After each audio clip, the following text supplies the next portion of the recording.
Je me demande combien connaissent ce petit chant, comme je vous salue très chaleureusement dans cette communion fraternelle chrétienne, et avec l'amour de Christ aujourd'hui. Combien connaissent ce petit chant?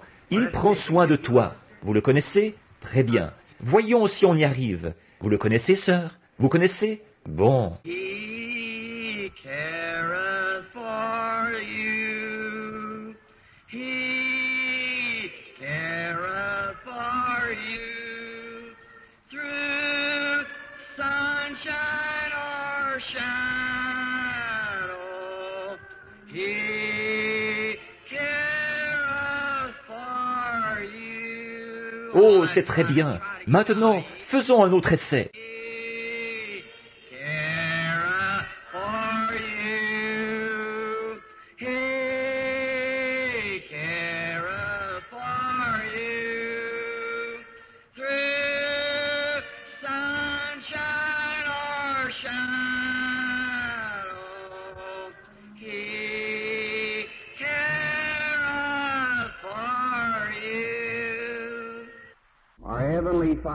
Notre Père Céleste, croyons que tu prends bien soin de nous et tu as manifesté ton amour envers nous en ce que tu as envoyé ton propre Fils bien-aimé pour le Fils de Dieu innocent, pour prendre la place des pécheurs coupables. Combien nous te remercions d'avoir pris soin de nous et de t'être soucié de nous au point de faire ceci. Et nous en sommes tellement reconnaissants, Seigneur. Nous sommes heureux de nous rassembler ici cet après-midi, sous la voûte des cieux, et nous demandons tes bénédictions sur ce service. Accorde, Seigneur, à chaque homme, femme, garçon ou fille qui sont ici, de faire une étude approfondie maintenant des Écritures. Nous sommes confrontés à un monde qui est sous la domination de Satan. Et Père, alors que nous étudions la puissance des démons et ce qu'ils font aux gens, nous te prions de nous donner une grande foi, et puissent beaucoup de grands signes et prodiges se faire, car nous le demandons au nom de Christ et pour la gloire de Dieu. Amen. Nous abordons sans tarder l'étude de cet après-midi, je pense une quinzaine de minutes plus tôt que prévu. Le sujet en est toujours la démonologie. Et maintenant, je viens de recevoir un message tout à l'heure, frère Biller, de mes amis, et je débute en tournée en Afrique au milieu de juillet. Alors c'est réglé, tout est arrangé maintenant. Frère Baxter ne pourra pas y aller à cette période-là, alors je devrais me rendre en Afrique tout seul. Alors je pars là-bas avec, Vous devrez prier pour moi maintenant, que le Seigneur m'aide, parce que j'en aurai vraiment besoin maintenant, là-bas, parmi... Je m'attends à ce qu'il y ait au moins 200 000 personnes à cette réunion. Et il y a une vision que j'ai notée ici. Je veux que vous ici, vous en bénéficiez. Elle s'est produite en décembre. J'étais dans la chambre un matin, et là, l'ange du Seigneur est entré. Vous voyez, quand j'étais là-bas, j'ai désobéi à Dieu, et j'ai attrapé des amibes. Tout le monde sait ce que c'est que les amibes. Un parasite qui, on en meurt presque. Et c'est parce que j'avais fait quelque chose que Dieu m'avait dit de ne pas faire. Combien ont entendu raconter ça? Je pense qu'il y en a certains d'entre vous ici. Je sais que ceux du tabernacle ont entendu raconter ce qui s'était passé.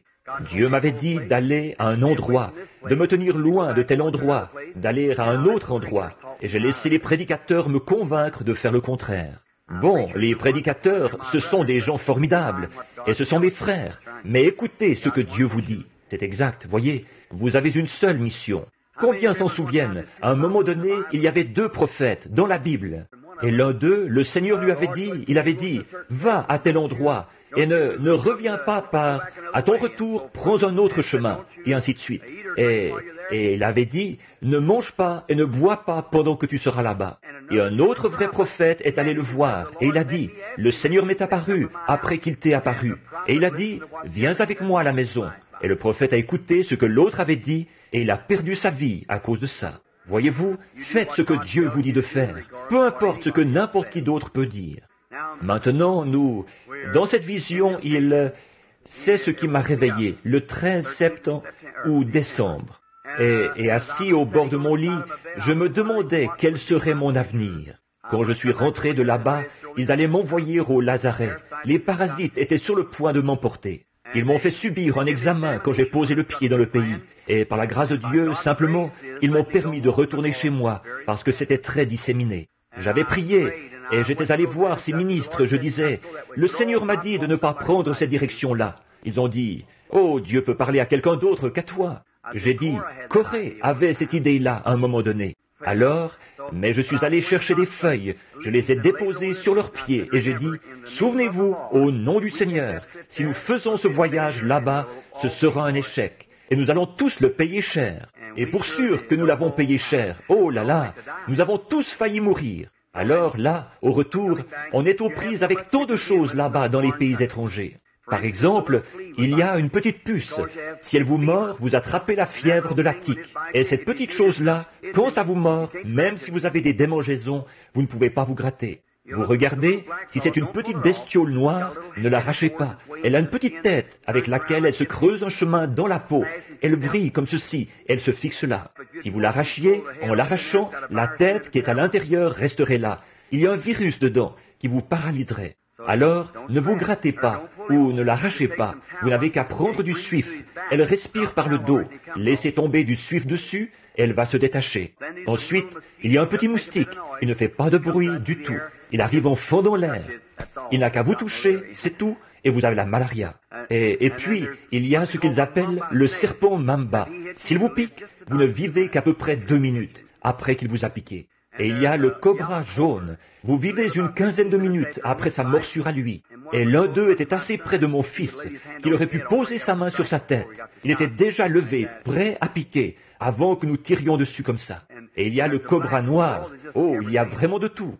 Et puis, il y a les dangers de la brousse, les animaux évidemment, les lions, le tigre ou les léopards, et tous les autres avec lesquels on est aux prises dans la jungle. Et puis, les maladies.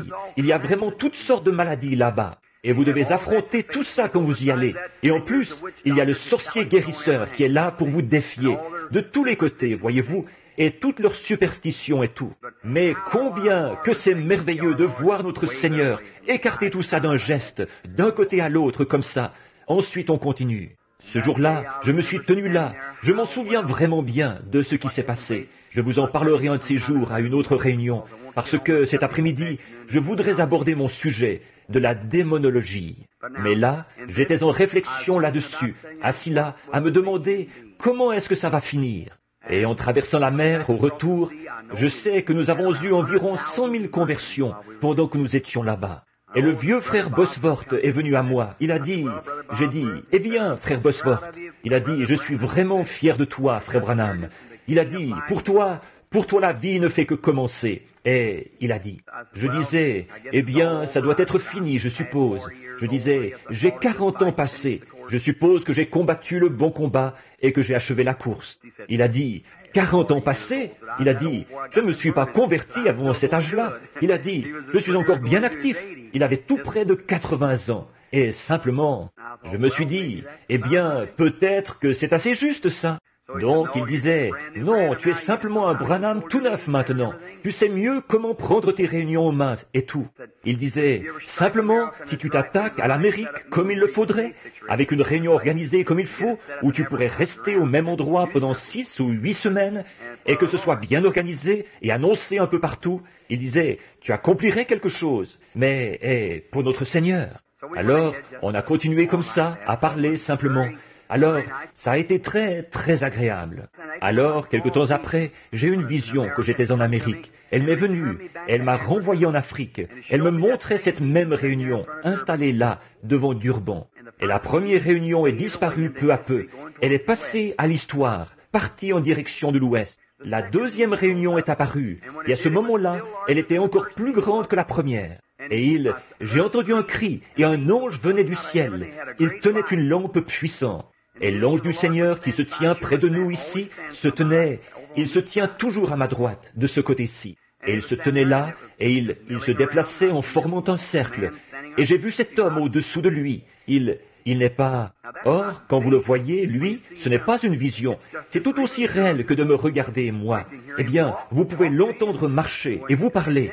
Et quand n'importe quoi, c'est tout aussi réel. Et ce n'est pas une vision. Cet homme se tient là, exactement comme vous. Et sa voix, c'est exactement comme si c'était la mienne ou comme si c'était la vôtre. Mais une vision, c'est quelque chose qui se présente devant vous et vous le voyez comme ça. Mais cet homme-là, il s'approche simplement et il se tient là. Alors il m'a dit ce qui allait arriver. Et il a dit que cet ange est descendu, et il m'a dit de me retourner et de regarder dans cette direction-ci. Et ça semblait être en direction de l'Inde, là. Je ne dis pas que c'est en Inde, mais c'est près de là. Mais c'étaient des Indiens. En effet, les Africains, eux, ce sont de grands costauds, de forte corpulence. Certains d'entre eux mesurent presque 7 pieds et pèsent, 280, 300 livres, costauds. Les Zoulous, bon, et il y a les Zonghai et les Soto, et il y a beaucoup de tribus différentes. Il y avait 15 tribus différentes assises là, ce jour-là, auxquelles je parlais. Je disais une parole comme « Jésus-Christ, le Fils de Dieu ». J'allais boire un peu d'eau en attendant que ce soit transmis par tous les interprètes. L'un d'eux disait « et toutes sortes de bruits ». Dans le temps, je me disais que j'entendais les pentecôtistes parler en langue, alors que peut-être l'un parlait en émettant certains sons et que l'autre parlait en émettant d'autres sons. Voyons, comment était-ce possible? Mais je crois que la Bible a raison, et je sais qu'elle a raison, quand elle dit « il n'est aucun son qui soit sans signification ». Certains disaient, l'un d'eux faisait « blur, blur, blur, blur », ce qui voulait dire « Jésus-Christ, le Fils de Dieu ». L'autre faisait « cloc, cloc, cloc, cloc », ça c'était « Jésus-Christ, le Fils de Dieu », dans sa langue à lui. Donc, quel que soit le son qui est produit, il a un sens quelque part. C'est exact. Quel que soit le bruit qui est produit, il a un sens pour quelqu'un quelque part. Et quand il transmettait ça, et j'ai remarqué qu'à ma gauche, quand cet ange était descendu et que j'ai vu comme un essaim là, et c'étaient des hommes avec... ils avaient comme une espèce de drap autour de leur corps, comme ceci, et ça les enveloppait et c'était attaché comme pour un petit bébé, la couche. Et tout ce que je pouvais voir, à perte de vue, c'était des gens. Ensuite, cet ange a allumé une lampe puissante qui oscillait. Elle s'est mise à faire un mouvement de va-et-vient, comme ça. Et jamais de ma vie, je n'ai vu autant de gens. Ensuite, cet autre ange est venu très près de moi et il a dit, « Il y en a 300 000 à cette réunion. » Et je l'ai noté ici. Vous aussi, inscrivez-le sur un bout de papier, comme quand j'avais raconté que ce petit garçon ressusciterait en Finlande. Notez-le sur la page de garde de votre Bible ou quelque part, qu'à cette réunion, il va y avoir une réunion et vous en entendrez parler par quelques moyens de diffusion. Il y aura 300 000 personnes qui assisteront à cette réunion. Maintenant, voyez si ce n'est pas vrai. Elle sera donc 3 fois plus grande que l'autre. Voyez, 300 000 personnes qui assisteront à la réunion. Et je suis tellement heureux de pouvoir y aller. Je ne sais pas quoi faire, parce que j'aime gagner des âmes pour notre Seigneur. Et là-bas, à une occasion d'avoir vu 30 000 païens primitifs venir à Jésus-Christ à la suite d'un seul appel à l'autel. 30 000 païens primitifs. Maintenant, abordons notre sujet sans tarder. Hier, nous avons étudié la technique qu'utilisent les démons. Je réfléchissais aujourd'hui alors que Dieu traitait avec moi. Vous ne savez pas ce que ça représente d'avoir la liberté d'aller de l'avant. Or, je ne suis pas un enseignant. Je suis loin d'être un commentateur de la Bible. Et mon instruction se limite à une 7e année. Alors et avec ça, je suis sorti de l'école il y a environ 25 ans. Alors il y a longtemps que je n'y suis plus. Je n'ai pas beaucoup d'instructions, mais tout ce que je sais, c'est ce que je reçois par inspiration. Et si cette inspiration ne concorde pas avec la Bible, alors elle est fausse. Voyez, il faut que ce soit la Bible. Quelle que soit l'inspiration, il faut que ça vienne. Voici le fondement de Dieu. Aucun autre fondement n'a été posé que ceci. Et ce qui correspond à ceci, si ce que je disais était contraire à ceci, alors que mes paroles soient un mensonge, parce que la vérité, c'est ceci. Voyez? Et si un ange vous disait quelque chose qui soit différent de ceci, Paul a dit qu'il soit pour vous anathème, même un ange de lumière. Or, il y a beaucoup de grandes choses. J'ai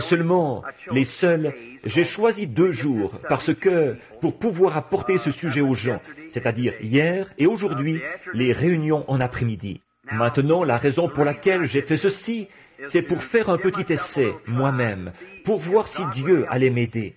J'ai quelque chose à cœur, et c'est ceci, qu'après ce grand message, et après que Dieu lui-même a confirmé que ce que j'ai dit est bien la vérité, de sa parole, par sa parole d'abord, et ensuite par les signes et les prodiges. Maintenant, je pense que, muni de la vérité de l'Évangile pour l'Église, j'ai une obligation envers Dieu d'apporter ceci à l'Église. C'est exact.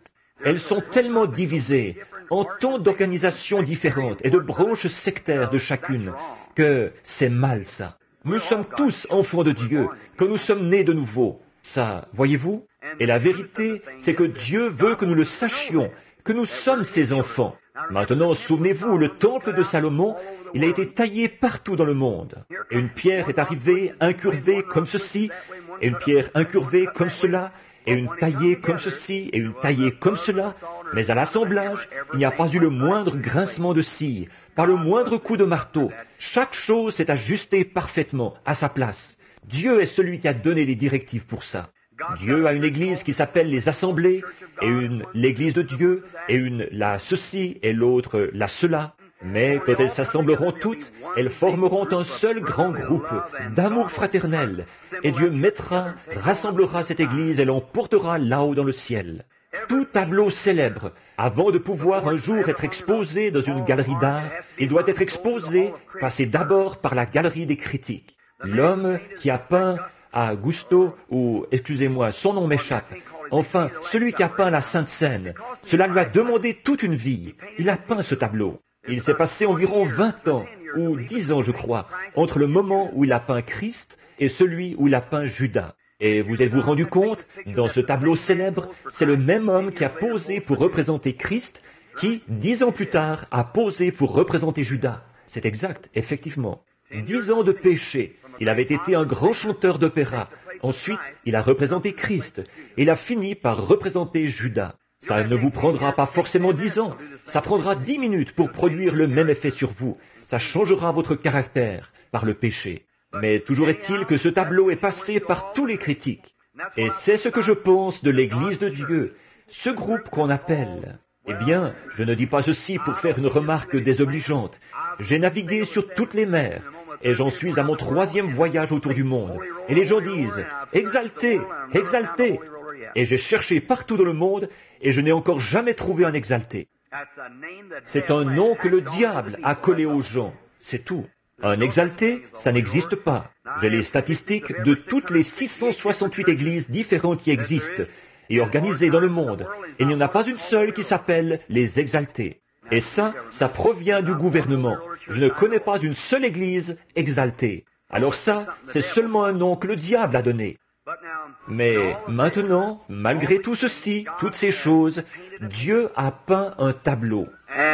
Et, à un moment donné, ces petites églises qu'il y avait là-bas autrefois, certains d'entre vous, je regarde ces hommes aux cheveux gris. Mon garçon, hier, j'étais dans mon bureau, j'étudiais, et un ministre est entré en passant. Il a dit, « J'aimerais serrer la main à ton papa. » Évidemment, mon garçon a été à l'école de frère Baxter et des autres. Eux, c'est carrément non. Un point, c'est tout, tout de suite. Je n'aime pas ça. Voyez, peu importe si évidemment, je ne peux pas être à la fois serviteur des hommes et serviteur de Dieu. Mais moi, ce que je trouve, j'aime serrer la main de mes frères. J'aime faire ça. Il y a quelque chose là-dedans. J'aime serrer la main d'un ministre. Et non seulement celle d'un ministre, mais de tout enfant de Dieu. J'aime le faire. Je n'en ai rien su jusqu'au moment où ma femme m'en a parlé, un peu plus tard. Eh bien, s'il avait dit à ce ministre, un petit instant, il s'est retiré pour prier, et je vais voir ce qu'il en dira. Eh bien, ça aurait été mieux. Alors je l'ai repris un peu là-dessus. Il ne doit pas faire ça, voyez?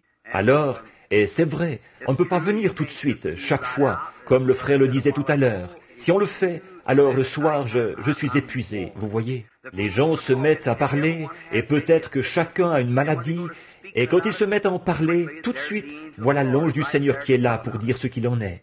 Il y a quelqu'un qui est assis, qui regarde droit vers moi en ce moment, qui sait que c'est bien vrai, car c'est arrivé il y a seulement quelques minutes, ou environ 1h30. C'est une dame qui est assise ici. Elle ne savait pas ce qu'il en était. L'ange du Seigneur lui avait parlé l'autre soir. Elle lui avait dit quelque chose, et elle ne comprenait pas ce qu'il en était. Mais aujourd'hui, c'est arrivé. Alors maintenant, elle connaît le sens de ses paroles, quand il lui a parlé. Comme j'étais là à lui parler, l'ange du Seigneur est venu directement lui dire quel était son problème, et tout ce qu'il en était, et ce qu'elle pensait. L'un de ses bien-aimés, et comment Dieu avait parlé, et avait dit qu'il avait confirmé la chose, et ce qui allait arriver. Alors voilà précisément comment ça va se passer. Voyez, Dieu l'a dit. Eh bien, maintenant, et si, à quelques reprises ça, alors, et avec chaque vision, vous vous affaiblissez toujours plus. Voyez-vous? Et tout à coup, vous arrivez à l'église le soir, vous êtes complètement épuisé, si bien que vous ne savez plus trop quoi faire. Et priez pour moi, là, voyez-vous, parce que je passe d'une réunion à une autre, puis à une autre. Si cette réunion-ci était la seule, ce ne serait pas la même chose. Si j'allais rentrer chez moi maintenant et rester sans rien faire pendant quelques mois, aller chercher ma canne à pêche et partir à la pêche. Mais il faut que je passe directement d'une réunion à une autre, directement d'une à une autre, vous voyez, c'est à cause de ça. Et vous tous priez, vous les gens ici dans l'auditoire. Ils m'ont dit hier soir que pas réagi à l'appel. Or ça, c'est assez dangereux, vous voyez. Quand il disait que, eh bien, parfois, ces lumières ne vont pas éclairer. Il y a un coin où c'est sombre entre les deux. Et j'observe l'ange du Seigneur quand il se tient ici. Je peux le sentir. Ensuite, je vais sentir qu'il s'éloigne. Et je vais observer. Il va partir et aller quelque part, se tenir là un petit moment, et je peux le voir. Et ça va se mettre à briller, et une vision va venir. Alors, je vais avoir la vision. Je vais observer l'aspect de la personne qui est là, dans ce coin-là. Je trouve la personne, ensuite je parle. Voilà ce qui se produit. Voilà ce qui arrive. On n'est pas obligé de le dire à tout le monde, mais voilà ce qui se produit. Vous voyez, tout ça, c'est dans le domaine spirituel. Alors, si cette personne ne réagit pas, ce serait comme de lire la Bible ici et de dire « ça ne vaut rien » et de s'en détourner. Vous voyez ? Alors, ce serait assez moche, ça. Alors, soyez sur le qui-vive, soyez à l'écoute, soyez vigilants. Quand il parle, répondez. Voyez-vous, soyez simplement prêts à répondre à tout moment. Et alors, ma femme et frère Biller et beaucoup de personnes ce matin m'ont parlé, disant qu'un homme avait été appelé au sujet de son frère, quelque part. Il y avait quelque chose qui n'allait pas chez lui, et tout. Et cet homme n'a pas réagi à l'appel. Alors, là, il n'y a rien à faire. C'est entre Dieu et cet homme. La vision m'a quitté. Ensuite, je ne l'ai plus retrouvé, parce qu'il n'a pas répondu. Alors, soyez vigilants, soyez sur le qui-vive. Maintenant, nous allons prendre ce sujet de la démonologie et parler des démons. Or, les gens, quand on dit démons, tout de suite ils se mettent à penser, oh, du fanatisme ou quelque chose. Mais les démons sont tout aussi réels que les anges. Ils sont tout aussi réels. Et le diable est tout aussi réel comme démon que Jésus-Christ est le Fils de Dieu. Il est un démon. Le ciel est tout aussi réel. Si l'enfer n'existe pas, le ciel n'existe pas non plus. Et s'il n'y a pas de bénédiction éternelle, ou plutôt de châtiment éternel, il n'y a pas de bénédiction éternelle. S'il n'y a pas de jour, il n'y a pas de nuit, voyez. Mais aussi sûr qu'il y a le jour, il y a la nuit. Aussi sûr qu'il y a un chrétien, il va forcément y avoir un hypocrite. Aussi sûr qu'il y a quelqu'un qui est véritablement de Dieu, il y a quelqu'un qui va imiter ça. Voyez? C'est tout à fait ça. Le pour et le contre, le noir et le blanc, et ainsi de suite comme ça en toutes choses, dans la vie. Le vrai et le faux, partout. Et il y a un faux évangile, il y a un vrai évangile. Il y a un vrai baptême, il y a un faux baptême. Il y a un faux semblant et il y a un vrai. Il y a un vrai dollar américain et il y a un faux dollar américain. Il y a un chrétien véritable, il y a un hypocrite véritable, voyez-vous, qui ne fait qu'imiter. Alors, c'est ce qu'on trouve. Alors toutes ces choses, elles vont ensemble. Or, nous ne pouvons pas les séparer. Dieu laisse tomber la pluie. Qu'il me permette de parler un peu de quelque chose ici. Combien y a-t-il de prédicateurs ici? Levez la main. Partout, les prédicateurs, levez la main. Eh bien, que Dieu vous bénisse, frère. Maintenant, ne prenez pas ceci comme une doctrine, maintenant. Mais juste avant d'aborder ce sujet vital, je vais vous raconter. Combien y a-t-il de pentecôtistes ici? Levez la main, tout autour, partout. Eh bien, vous êtes tous pentecôtistes. Très bien. Je vais vous raconter ce qui m'est arrivé la première fois que je me suis retrouvé dans votre sphère, dans vos rangs. J'étais ici dans l'Indiana, à un endroit qui s'appelle Mishawaka. C'était le premier groupe de pentecôtistes que je voyais. Ils s'appelaient les Assemblées pentecôtistes de Jésus-Christ, je crois, ou quelque chose comme ça. Un groupe de gens formidables. Maintenant, ils ont formé ensemble une organisation et ils s'appellent les Pentecôtistes Unis. Ils se sont dissociés des autres à cause d'un désaccord sur le baptême d'eau. Ça ne fait pas d'eux des hypocrites. Il y a de nombreux chrétiens véritables, des vrais chrétiens véritables, nés de nouveau du Saint-Esprit parmi eux. Et Dieu leur a donné le Saint-Esprit, à eux qui ont été baptisés dans le nom de Jésus, et il a donné le Saint-Esprit aux autres qui ont été baptisés dans le Père, Fils, Saint-Esprit. Alors, Dieu donne le Saint-Esprit à ceux qui lui obéissent. Alors qui a reçu? Qui lui a obéi? Voilà. Si vous pouviez seulement oublier ça, et ceux qui veulent être de telle manière, laissez-les faire. Et vous, allez-y, soyez des frères, c'est tout. Ce qui a causé ça, c'est qu'ils se sont divisés, qu'ils se sont séparés. Voyez, quoi? De briser, de démolir, de rompre la fraternité, de vous mettre à part et de vous séparer. Non, monsieur, nous ne sommes pas séparés, nous sommes un, c'est exact. Mais quand j'étais là-bas, j'observais ces gens-là. Or moi qui sortais d'une petite église baptiste du Sud, bien ordinaire, eh bien, je voyais ces gens.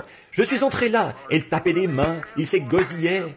L'un d'entre eux, heureux de dire que je suis l'un d'entre eux. J'ai pensé, oh, pfiou. Tout à coup, quelqu'un est passé en dansant, en y mettant toute son énergie. J'ai pensé, quelle façon de se conduire à l'église. Je n'ai jamais rien entendu de pareil. Je ne les lâchais pas des yeux, partout, je me demandais, eh bien, mais qu'est-ce qui se passe avec ces gens? Or, vous m'avez entendu raconter l'histoire de ma vie, quand je m'étais retrouvé à cette réunion là-bas. Mais voici une chose que je n'ai jamais racontée, que je n'ai encore jamais racontée en public. Alors, maintenant, si vous voulez l'effacer de votre enregistrement, eh bien, c'est libre à vous. Très bien. Alors, là, j'observais, et bon, je me disais, eh bien, ces gens, ce sont les gens les plus heureux que j'ai vus de ma vie. Ils n'avaient pas honte de leur religion. Nous, les baptistes, il nous arrive d'avoir un peu honte de temps à autre, vous savez. Voyez, et quand ils vont prier, vous savez, ils vont se mettre derrière l'éventail, vous savez. Mais ces gens-là, ce n'était pas leur cas, frère. Ils avaient de la religion partout, en dedans, en dehors et partout sur eux. Eh bien, je me souviens ce soir-là, quand je suis monté sur l'estrade, ils avaient dit tous les prédicateurs sur l'estrade. C'était une convention. Ils étaient obligés de la faire ici au nord, à cause du problème de ségrégation raciale, la loi de Jim Crow du Sud. Alors ils s'étaient tous rassemblés là, de partout. Alors, j'étais assis sur l'estrade, et il a dit, eh bien, maintenant, j'ai écouté tous les prédicateurs toute la journée, et ce soir-là, ils ont annoncé un vieux prédicateur. C'est un vieil homme de couleur qui est arrivé, juste une petite couronne de cheveux sur la tête, comme ça. Il portait une longue redingote de prédicateur, vous savez, à col de velours, et il faisait chaud. Le pauvre vieux est arrivé comme ceci. Il a dit, mes chers enfants, il a dit, je voudrais vous raconter, et il s'est mis à témoigner. Je devais être le plus jeune de ceux qui étaient assis sur l'estrade. Et donc, il disait, je vous le dis, il a pris son texte dans Job. Où étais-tu quand je fondais le monde? Dis-moi sur quoi ces bases sont appuyées. Tous ces autres prédicateurs avaient prêché au sujet de Christ, quelque chose comme on avait l'habitude d'entendre. Je les avais écoutés et j'y avais pris plaisir. Mais pas ce vieux-là. Il est retourné en arrière environ 10 000 ans avant le commencement du monde. Il est allé jusque dans les cieux et il est redescendu en traversant le ciel, ce qui se passait là. Eux, ce sur quoi ils avaient prêché tout le long, pendant la journée, lui, il a prêché sur ce qui se passait dans le ciel. Il a ramené Christ sur l'arc-en-ciel horizontal, tout là-bas, quelque part dans l'éternité. Mais il n'avait même pas prêché pendant 5 minutes, ce vieux-là, et quelque chose s'est emparé de lui. Il a sauté en l'air, il a claqué des talons, et il s'est écrié « Youpi !» Il avait à peu près autant de place que j'en ai ici. Il a dit « Je n'ai pas assez de place pour prêcher !» Et il s'en est allé comme ça. Eh bien, je me suis dit, si cette chose-là produit cet effet sur un homme qui a peut-être 80 ans, qu'est-ce qu'elle fera sur moi? Voilà ce que je veux. Voilà ce que je veux. Mais ce qui m'a intrigué, c'est ceci. Maintenant, nous parlons de démons, là. Ce qui m'a intrigué, j'observais 2 hommes. L'un était assis d'un côté et l'autre de l'autre. Et quand l'esprit descendait, ces hommes se levaient. Ils parlaient en langue, ils poussaient des cris. Ils avaient l'écume aux lèvres. Et je me disais, oh là là, si seulement je pouvais avoir ça. Vous voyez, comme c'est merveilleux. Oh, j'aime vraiment ça. Eh bien, je suis allé dans le champ de maïs. Et je vous ai raconté l'histoire de ma vie. Vous l'avez lu dans le livre. J'y ai dormi toute la nuit. Le lendemain matin, j'y suis retourné. Alors je me suis dit que j'allais faire un test. J'ai une façon de faire les choses dont personne n'est au courant. Seulement Dieu et moi. Alors là, je prononce un oracle. Et je vais voir quel esprit est dans un homme. Vous le voyez ici même sur l'estrade. Vous voyez? Et donc, je me suis mis à parler à l'un de ces hommes. Je les avais vus, ils étaient assis l'un près de l'autre. Et ils se prenaient par la main, ils dansaient, ils poussaient des cris. Je me disais, oh là là, moi je trouve que ça a l'air de quelque chose de réel. Et j'ai pris l'une de ses mains. J'ai dit, bonjour monsieur. Il a dit, bonjour. Un homme très bien, du type gentleman. Il a dit, j'ai dit, êtes-vous un ministre? Il a dit, non monsieur, je ne suis qu'un laïc. Alors j'ai engagé une petite conversation avec lui pour capter son esprit. Voyez, il ne le savait pas, personne ne le savait. Je n'en ai jamais parlé. Il s'est passé des années avant que j'en parle. Alors mais quand j'ai vu ce qu'il en était, ça sonnait juste, parfaitement. C'était un chrétien. Cet homme était un saint de Dieu, absolument. J'ai pensé, frère, c'est très bien. Mais ce qui est bizarre, quand j'ai trouvé l'autre homme, c'était le contraire. Il vivait même avec une femme qui n'était pas sa femme.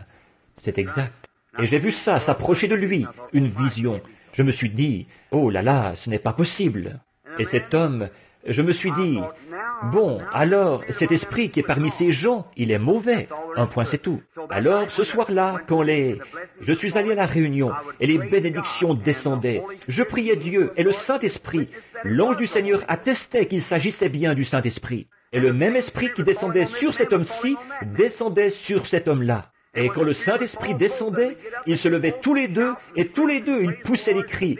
Ils hurlaient et louaient le Seigneur. Ils parlaient en langue, ils dansaient. Je disais, je ne saisis vraiment pas, Seigneur. Là, je ne vois pas ça dans la Bible, que ça pourrait être juste. Là, j'ai dit, peut-être que c'est moi qui suis séduit. Voyez, j'ai dit, maintenant voici, je suis strictement fondamentaliste pour ce qui est de la Bible. Il faut que ce soit ceci. Voyez, j'ai dit, Seigneur, tu sais comment je suis. Il faut que je le vois dans ta parole. Et je ne comprends pas. Voilà que le Saint-Esprit descend sur cet homme-ci, que le Saint-Esprit descend sur cet homme-là, et l'un d'eux est un saint, et l'autre est un hypocrite. Et je le sais, j'aurais pu prendre cet homme à part et le lui prouver, ou le lui signaler sur les lieux, lui dire ce qu'il en était. Comme j'aurais pu le faire à cet homme qui était assis ici hier soir, qui n'était rien d'autre qu'un imposteur, s'il n'y en a jamais eu un, assis là. Et j'aurais dû dénoncer la chose, mais il se serait levé et se serait mis à faire des histoires. Alors j'ai simplement laissé tomber, parce que c'était la réunion. Mais je savais qui c'était. Oui, monsieur. Il y en avait deux, qui étaient assis au fond l'autre soir. Ils font partie d'une certaine église de la ville, ici. Des vrais critiqueurs. Je les ai vus. Mais si on fait ça, c'est là que les ennuis commencent. Je l'ai fait bien des fois. Je les laisse faire, c'est tout. Ça ne fait rien. Dieu est au courant. C'est lui le juge. Que m'interpelle une fois, et là vous verrez quelque chose se produire. Vous voyez, que lui le fasse. Comme le démon, ce n'est pas moi qui ai appelé le démon à sortir. Il est simplement venu à moi et il m'a défié. C'est là que Dieu est entré en action. Voyez-vous, c'est exact. Et vous avez vu ce qui s'est passé. Très bien.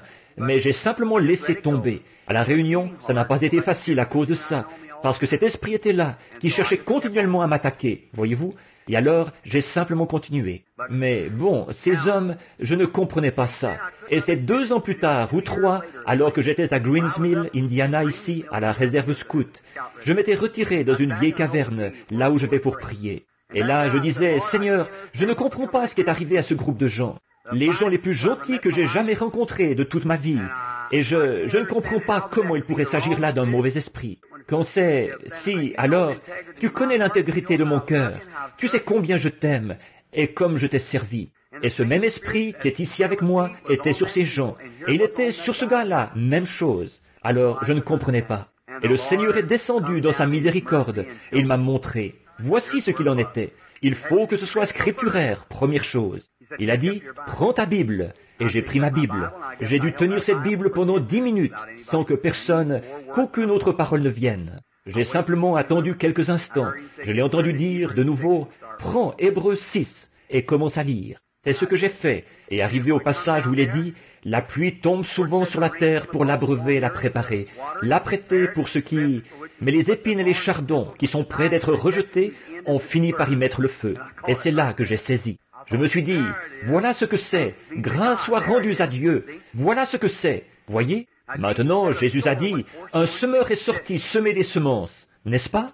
Bon, tous, vous êtes chrétiens ici, tout le monde a levé la main, en tout cas, des pentecôtistes, des chrétiens nés de nouveau. Très bien. Il a dit, un semeur est sorti semer des semences. Et pendant qu'il dormait, son repos, la mort dans l'intervalle, voyez, et pendant qu'il dormait, un ennemi est venu semer de l'ivraie dans ce champ. De l'ivraie, qu'est-ce que c'est? Des mauvaises herbes, des ronces et tout. Bon. Et quand le laboureur, le prédicateur, a vu pousser cette ivraie, il a dit, je vais aller l'arracher. Il a dit, non, tu arracherais aussi le blé, laisse-les croître tous deux ensemble. Il y a un champ de blé ici. Il contient des plantes rampantes, des orties, de l'herbe aux sorciers et tout le reste. Pas vrai? Par contre, là, il contient du blé.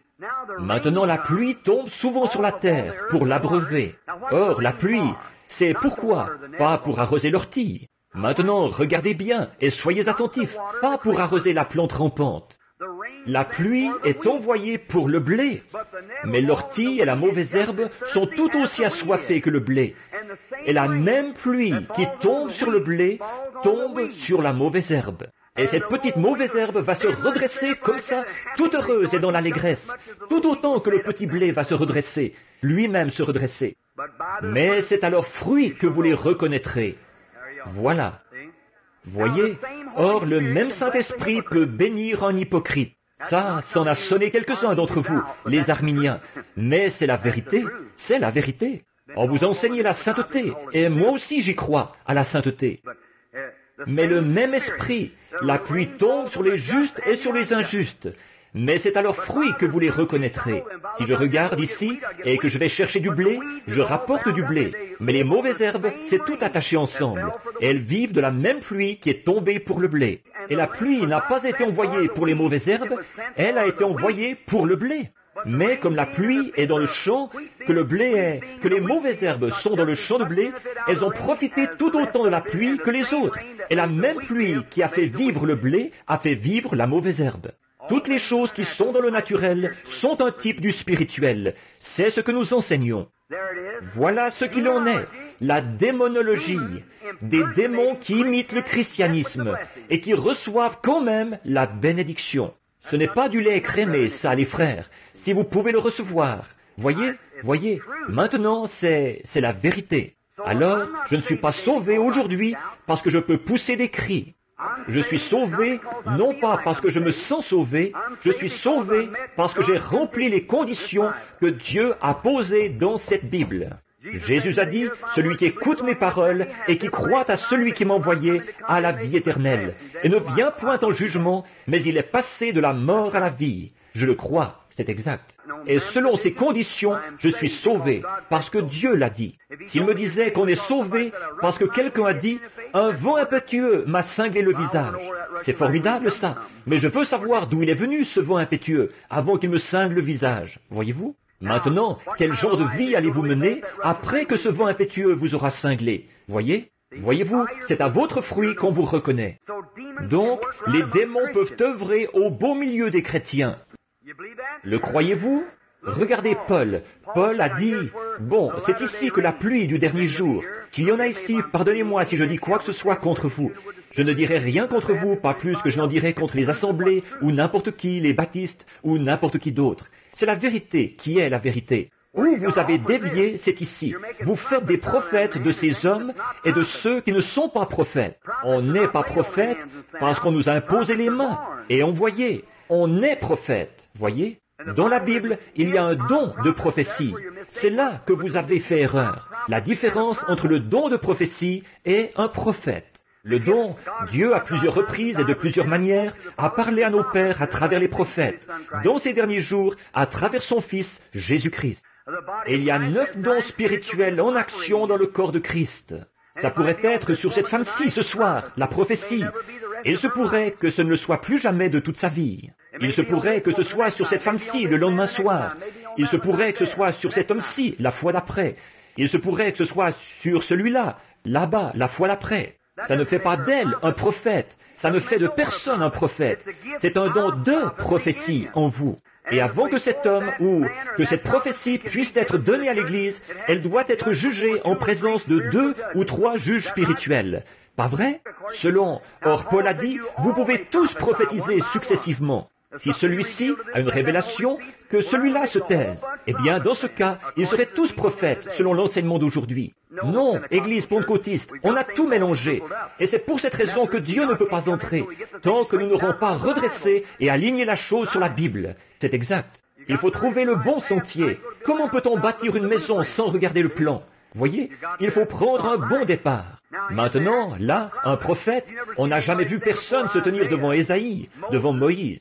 Il y en a un qui s'est tenu devant lui un jour, Corée, et a cherché à contester avec lui. Et Dieu a dit, séparez-vous, je vais ouvrir la terre. On est prophète. Les dons et les appels sans repentance. C'est la prédestination de Dieu dès le plus jeune âge. Tout était parfait, constamment, exactement ce qu'il disait. C'était la vérité, confirmée et mise en évidence. C'est la parole de Dieu qui vient au prophète. Mais un don de prophétie, c'est dans l'Église. Bon, vous dites, eh bien, les prophètes, c'est l'Ancien Testament. Oh non, il y a eu des prophètes dans le Nouveau Testament. Agabus était un prophète du Nouveau Testament. Regardez l'esprit de prophétie qui est descendu là-bas et qui a dit à Paul ce qu'il en était.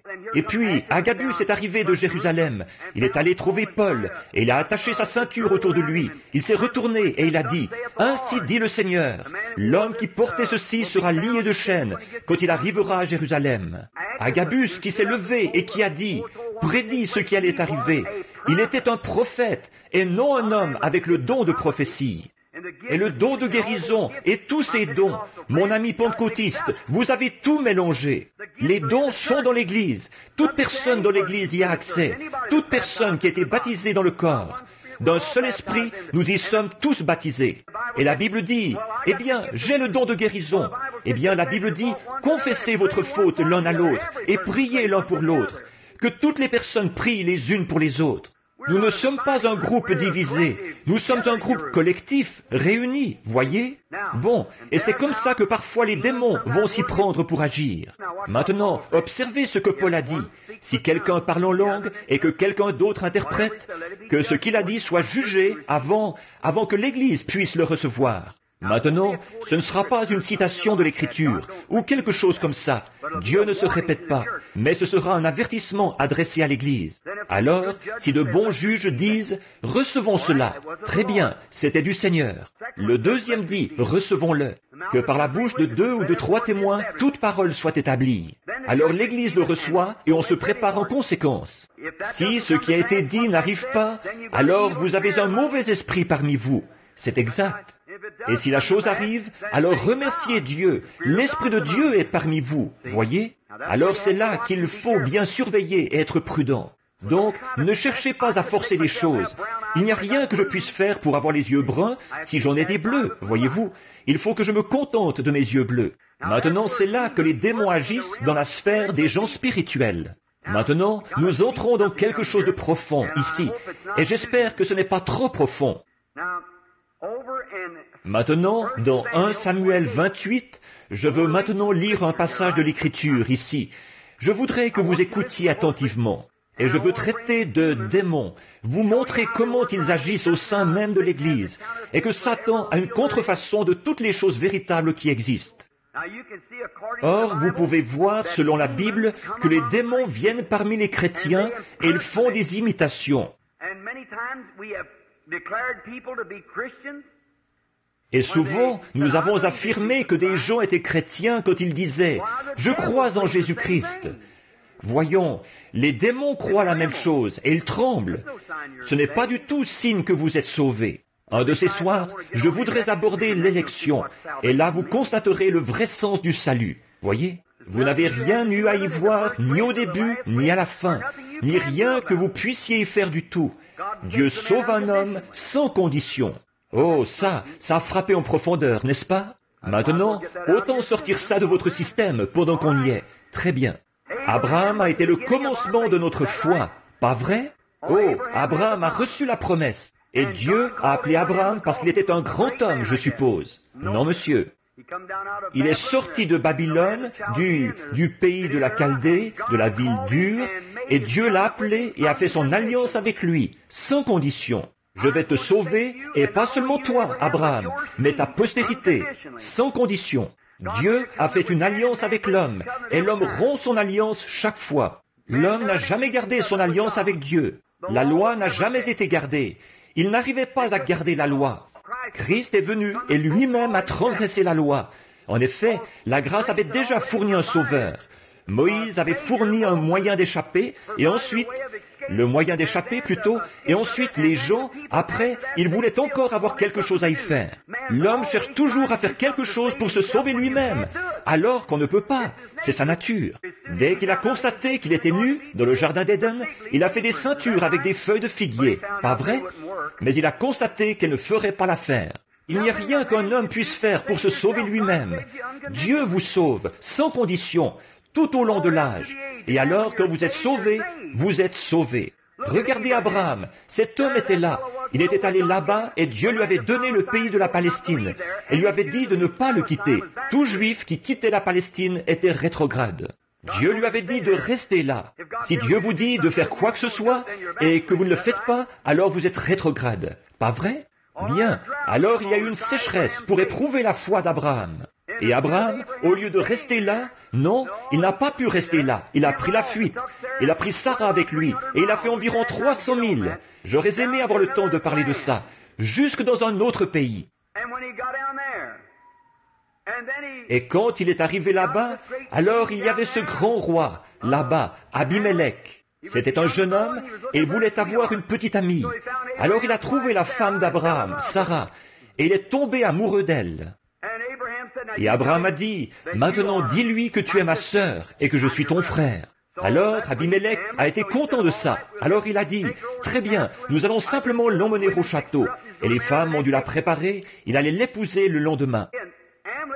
Abimelech était un brave homme, un homme juste. Et cette nuit-là, pendant qu'il dormait, le Seigneur lui est apparu. Et il a dit, « Considère-toi comme un homme mort. » Il a dit, « Cet homme, la femme que tu te proposes d'épouser là-bas, c'est la femme d'un autre homme. » Maintenant, regardez bien, la femme d'un autre homme. Mais il a dit, « Seigneur, tu connais l'intégrité de mon cœur. » Un homme juste, saint. Tu connais l'intégrité de mon cœur. Cet homme m'a dit que c'était sa sœur. Ne m'a-t-elle pas dit elle-même que c'était mon frère? Il a dit, Dieu a dit, je connaissais l'intégrité de ton cœur. Et c'est pour cette raison que je ne t'ai pas laissé pécher contre moi. Mais c'est mon prophète. Alléluia. Qu'est-ce qu'il était? Rétrograde. Et un petit filou qui montait. Pas vrai? Oh non, des petits mensonges pieux, ça n'existe pas. Ou bien ce sont des mensonges tout noirs, ou bien ce ne sont pas des mensonges du tout.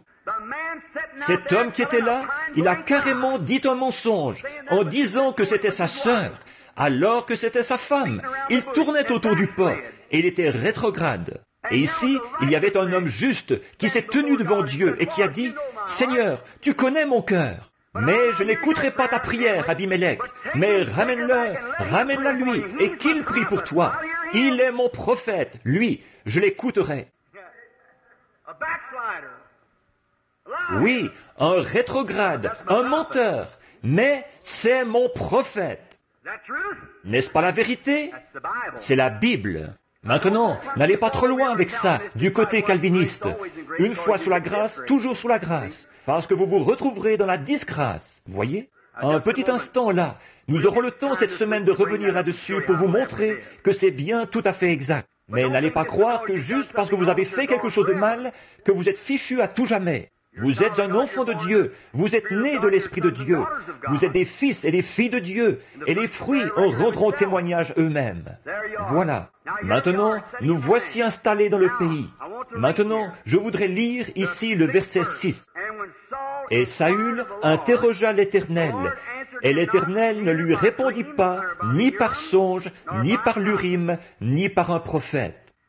Et Saül dit à ses serviteurs, « Cherchez-moi une femme qui évoque les esprits, et j'irai vers elle, et je la consulterai. » Je pourrais vraiment taper sur quelque chose ici, pendant seulement. « Cherchez-moi une femme qui évoque les esprits. » Et son serviteur lui dit, « Voici, il y a à Endor une femme qui évoque les esprits. » Et Saül se déguisa et revêtit des vêtements, d'autres vêtements. Et il s'en alla, lui et 2 hommes avec lui.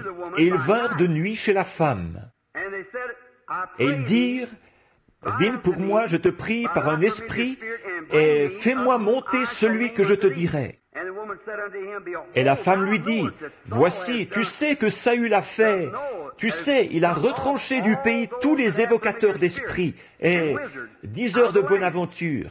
C'est pourquoi, dresses-tu un piège à mon âme pour me faire mourir? » Et Saül répondit, lui jura par l'Éternel, disant, « L'Éternel est vivant, s'il t'arrive aucun mal. » Et la femme dit, « Qui te ferai-je monter? » Et il dit, fais-moi monter Samuel.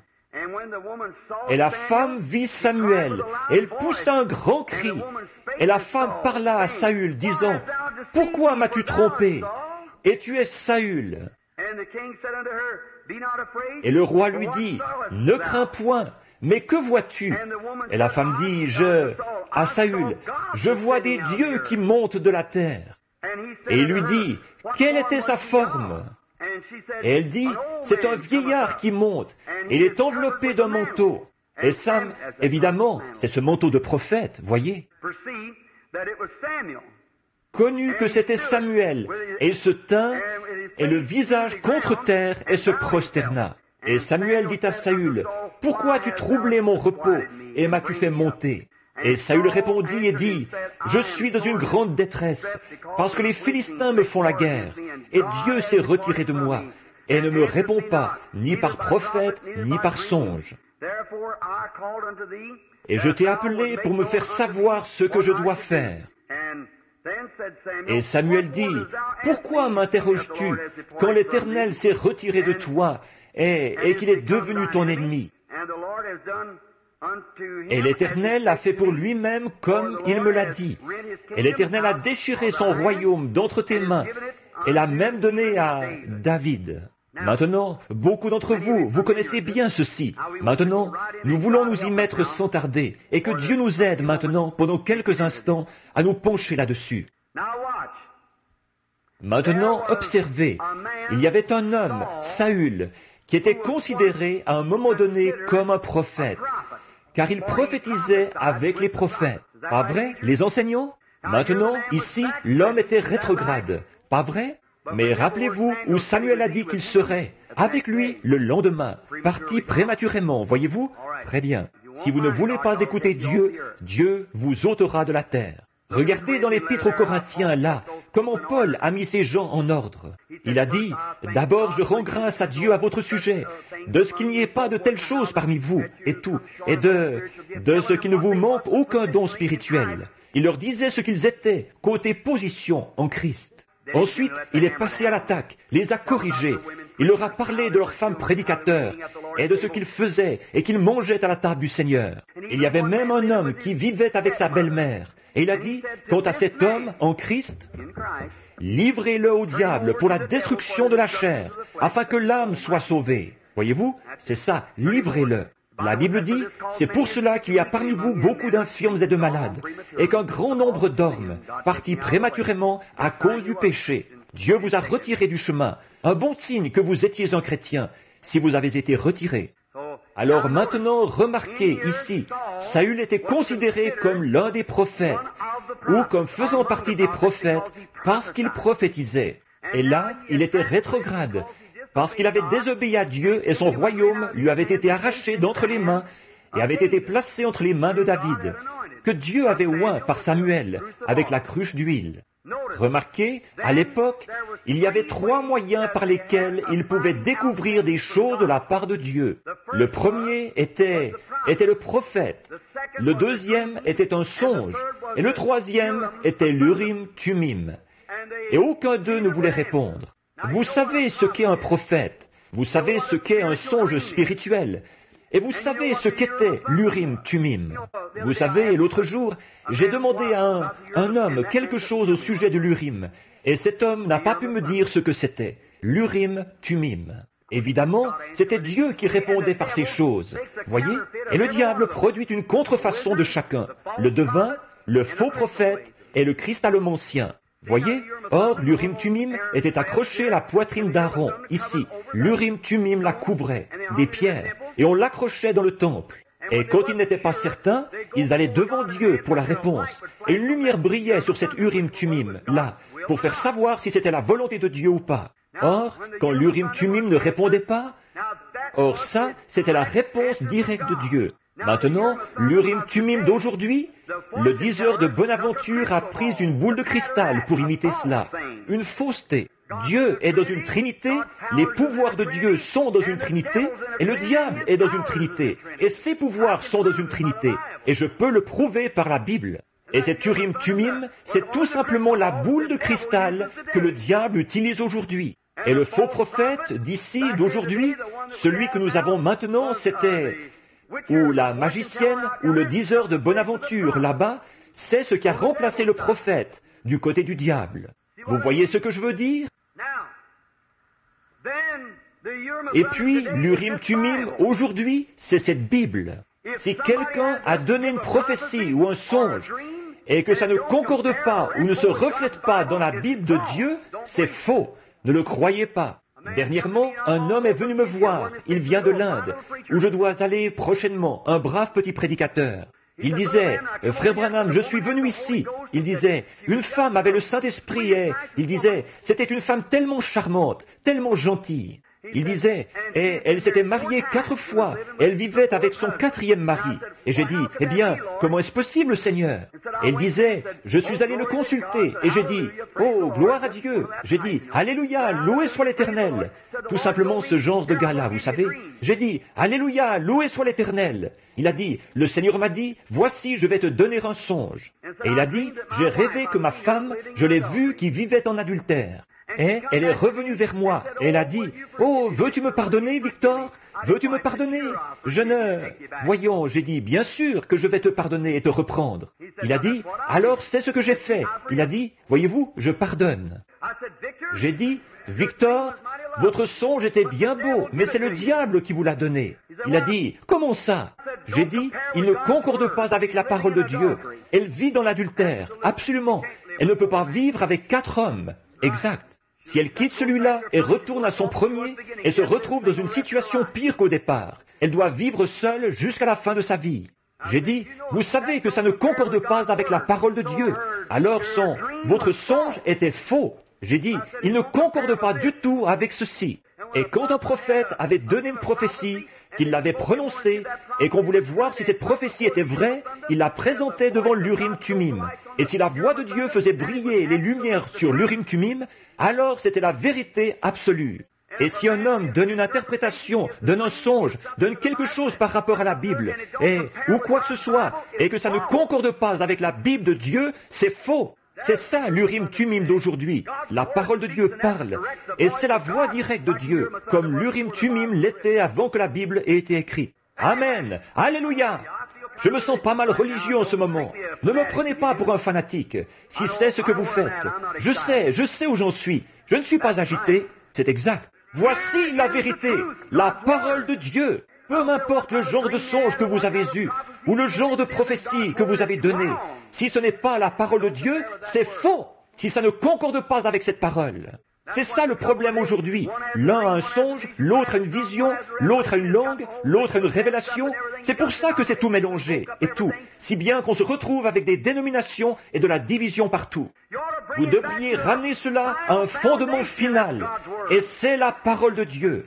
C'est vrai. Les églises se fondent sur l'un qui dit « Oh, Jésus revient sur un cheval blanc, je le sais, je l'ai vu en vision. » Ils font une église de ce genre-là. Oh, alléluia, il revient sur une nuée. Ils en font une de cette sorte. Ils se divisent et se séparent, et se traitent mutuellement de perchoirs de buse, et de repères de poux, et de tout le reste. Voyons, frères, ça prouve dès le départ que votre cœur n'est pas droit devant Dieu quand vous faites ça. C'est exact, nous sommes frères. Nous devons nous soutenir les uns les autres. Nous avons besoin les uns des autres. Maintenant, regardez, Saül était rétrograde, et il est allé là-bas. Dieu avait détourné de lui sa face. Il est allé consulter les prophètes. Les prophètes sont allés. Ils ont essayé de prophétiser, et Dieu a coupé. Il a refusé de donner une vision. Le prophète est ressorti. Il a dit, « Je n'y peux rien. Non, il ne m'a absolument rien dit à ton sujet. » Eh bien, alors, il a dit, « Seigneur, donne-moi un songe. » Nuit après nuit, aucun songe n'est venu. Ensuite, il est allé devant l'Urim-Tumim et il a dit, « Oh Dieu, j'ai essayé par les prophètes, j'ai essayé par les songes. Maintenant, aide-moi, veux-tu » Il a coupé, aucune lumière du tout n'a brillé. Ensuite, il a eu recours à une magicienne, vile, dégradée. Il est allé la voir, il s'est faufilé jusque-là, il s'était déguisé. Et cette magicienne se présente là et fait monter l'esprit de Samuel. Bon, je sais ce que vous pensez. Beaucoup ont dit, ce n'était pas Samuel. Mais la Bible dit que c'était Samuel. Et c'était Samuel. C'est bizarre comment on peut capter ça, n'est-ce pas? Mais c'était bien Samuel, la Bible le dit. Et cette magicienne pouvait le faire monter. Elle a fait monter Samuel. Et Samuel était quelque part ailleurs, mais il était conscient de ce qui se passait. Et il avait encore son manteau de prophète sur lui. Alors, frère, quand vous mourrez, vous n'êtes pas mort. Vous vivez quelque part ailleurs. Laissez-moi m'arrêter un petit instant pour bien faire ressortir ce qu'il en est de la démonologie. Elle était un démon, mais elle était en contact étroit avec le monde des esprits. Maintenant, aujourd'hui, il y a beaucoup de spirites qui, en réalité, en savent plus sur le monde spirituel que les gens qui font profession d'être chrétiens. Et pourtant, elle est un démon. À l'époque de la Bible, c'était pareil. Quand Jésus était ici sur terre, il y avait ses professeurs, ses érudits et ses docteurs, parmi les meilleurs, sortis des meilleurs séminaires, meilleurs que ce que nous pourrions produire aujourd'hui. Et c'étaient des hommes saints, des hommes de renom, forcément. Si quelqu'un était un lévite, il devait être irréprochable, juste, sous tous les rapports. Et pourtant, cet homme-là ne connaissait pas plus Dieu qu'un lapin ne saurait ce que c'est que des raquettes à neige. Quand Jésus est venu, il ne l'a pas reconnu, et il a traité Jésus de démon. Il a dit, c'est Belzébul, le prince du démon. Pas vrai? Et un démon de la plus basse catégorie est arrivé, qui avait lié un homme. Il demeurait dans les sépulcres et tout. Et ils se sont écriés. Le démon lui-même a dit, nous savons qui tu es. Tu es le Fils de Dieu, le Saint. Pas vrai? Les magiciennes et les devins, les démons ont reconnu qu'il était le Fils de Dieu, alors que les prédicateurs instruits des séminaires de théologie ont reconnu en lui Belzébul. Lequel avait raison, le démon ou le prédicateur? Le démon. Et frère, ça n'a pas beaucoup changé aujourd'hui. Ils ne reconnaissent pas la puissance de Dieu. Peu importe combien d'enseignements vous avez reçus, vous aurez beau vous enfoncer ça dans le crâne. Dieu ne se trouve pas dans les grands mots. Dieu se trouve dans un cœur honnête. Vous aurez beau vous tenir ici, prononcer des grands mots comme je ne sais pas quoi. Ce n'est pas ça qui vous rapproche de Dieu. Vous aurez beau vous tenir là, vous exercer à réciter votre sermon et à dire ces choses. Ce n'est pas ça qui vous rapproche de Dieu. Vous aurez beau étudier les dictionnaires, au point d'en avoir un avec vous pour dormir. Et encore là, ce n'est pas ça qui vous rapprochera de Dieu. Un cœur humble, soumis dans la simplicité, voilà ce qui vous amène à Dieu. Et c'est vrai. Amen.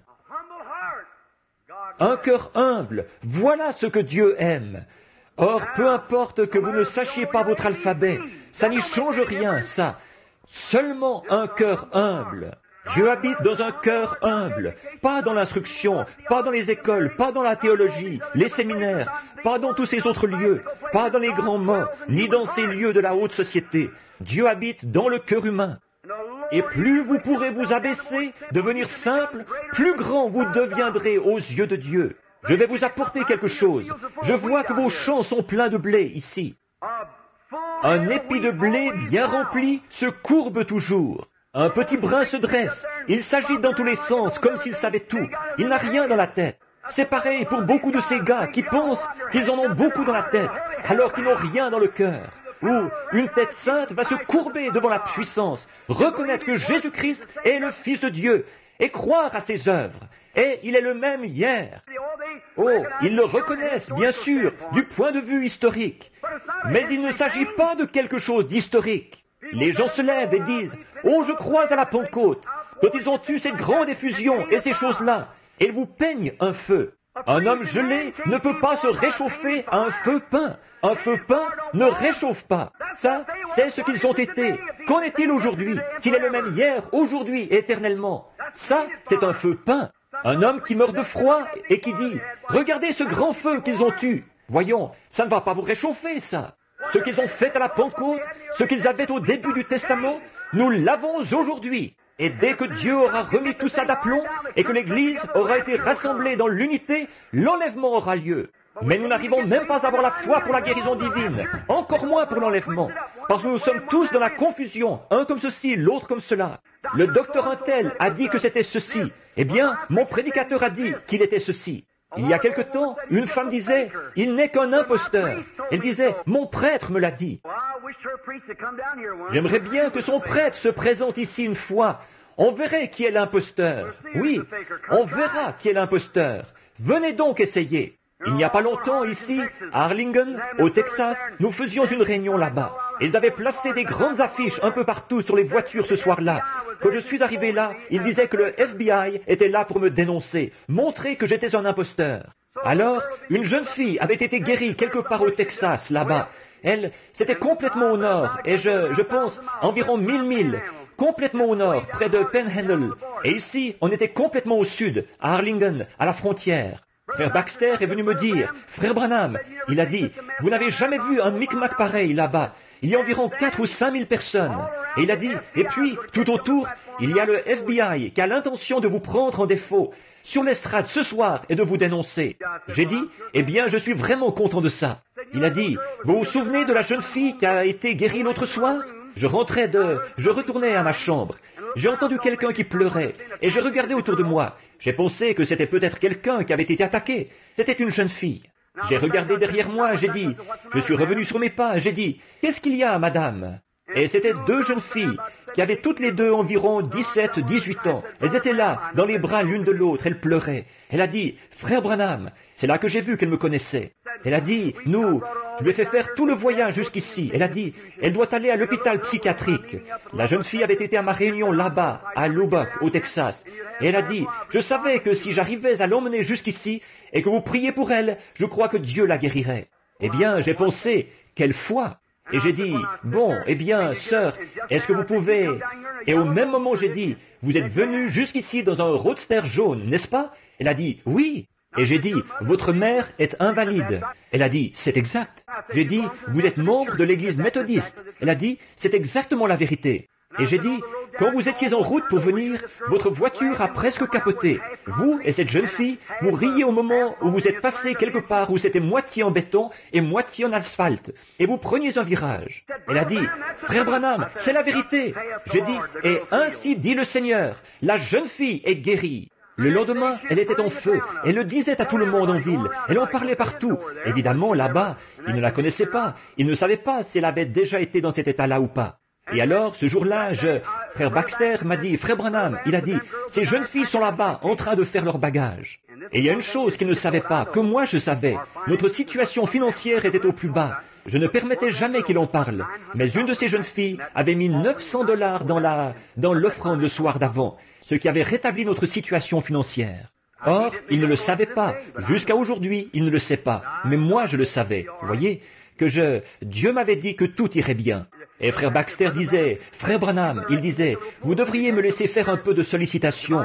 Il disait, ils ont eu de ces guérisseurs divins ici, qui ont vraiment sollicité ces gens. J'ai dit, rien à faire. Non, monsieur, vous ne ferez pas ça. Frère Baxter, le jour où vous solliciterez les gens pour obtenir de l'argent comme ça, ce sera le moment où vous et moi, nous nous serrerons la main comme frères. Je ferai cavalier seul. Voyez? J'ai dit, vous ne ferez pas ça. J'ai dit, Dieu possède le bétail de 1000 collines, et tout lui appartient. Je lui appartiens. Il va prendre soin de moi. Il a dit, très bien. Et le même soir, il a dit, frère Branham, regardez ici. Regardez ici. Il y a une enveloppe ici. Il n'y a pas de nom dessus. Elle contient 9 billets de $100. Exactement le montant qu'il nous faut pour nous remettre à flot. J'ai dit, frère Baxter? Il a dit, pardonnez-moi. Et donc, moi, je savais que c'était cette jeune fille. Et donc, le lendemain, frère Baxter a dit, frère Branham, elles sont là-bas en train de faire leur bagage. Elles pleurent. J'ai dit, qu'est-ce qu'il y a? J'ai dit, vous feriez mieux d'aller les voir. Je me suis rendu jusqu'à la chambre où elles étaient. J'ai dit, elles sont dans quelle chambre? J'y suis allé, j'ai frappé à la porte. Je les entendais qui pleuraient. J'ai frappé à la porte et la jeune fille est venue à la porte. Elle a dit, oh, frère Branham, je suis vraiment désolée. Elle a dit, c'est à cause de moi que vous avez tous ces ennuis. J'ai dit, ennuis? Qu'est-ce qu'il y a, sœur? Elle a dit, oh, c'est à cause de moi que le FBI est à vos trousses. Et j'ai dit, oh, vraiment?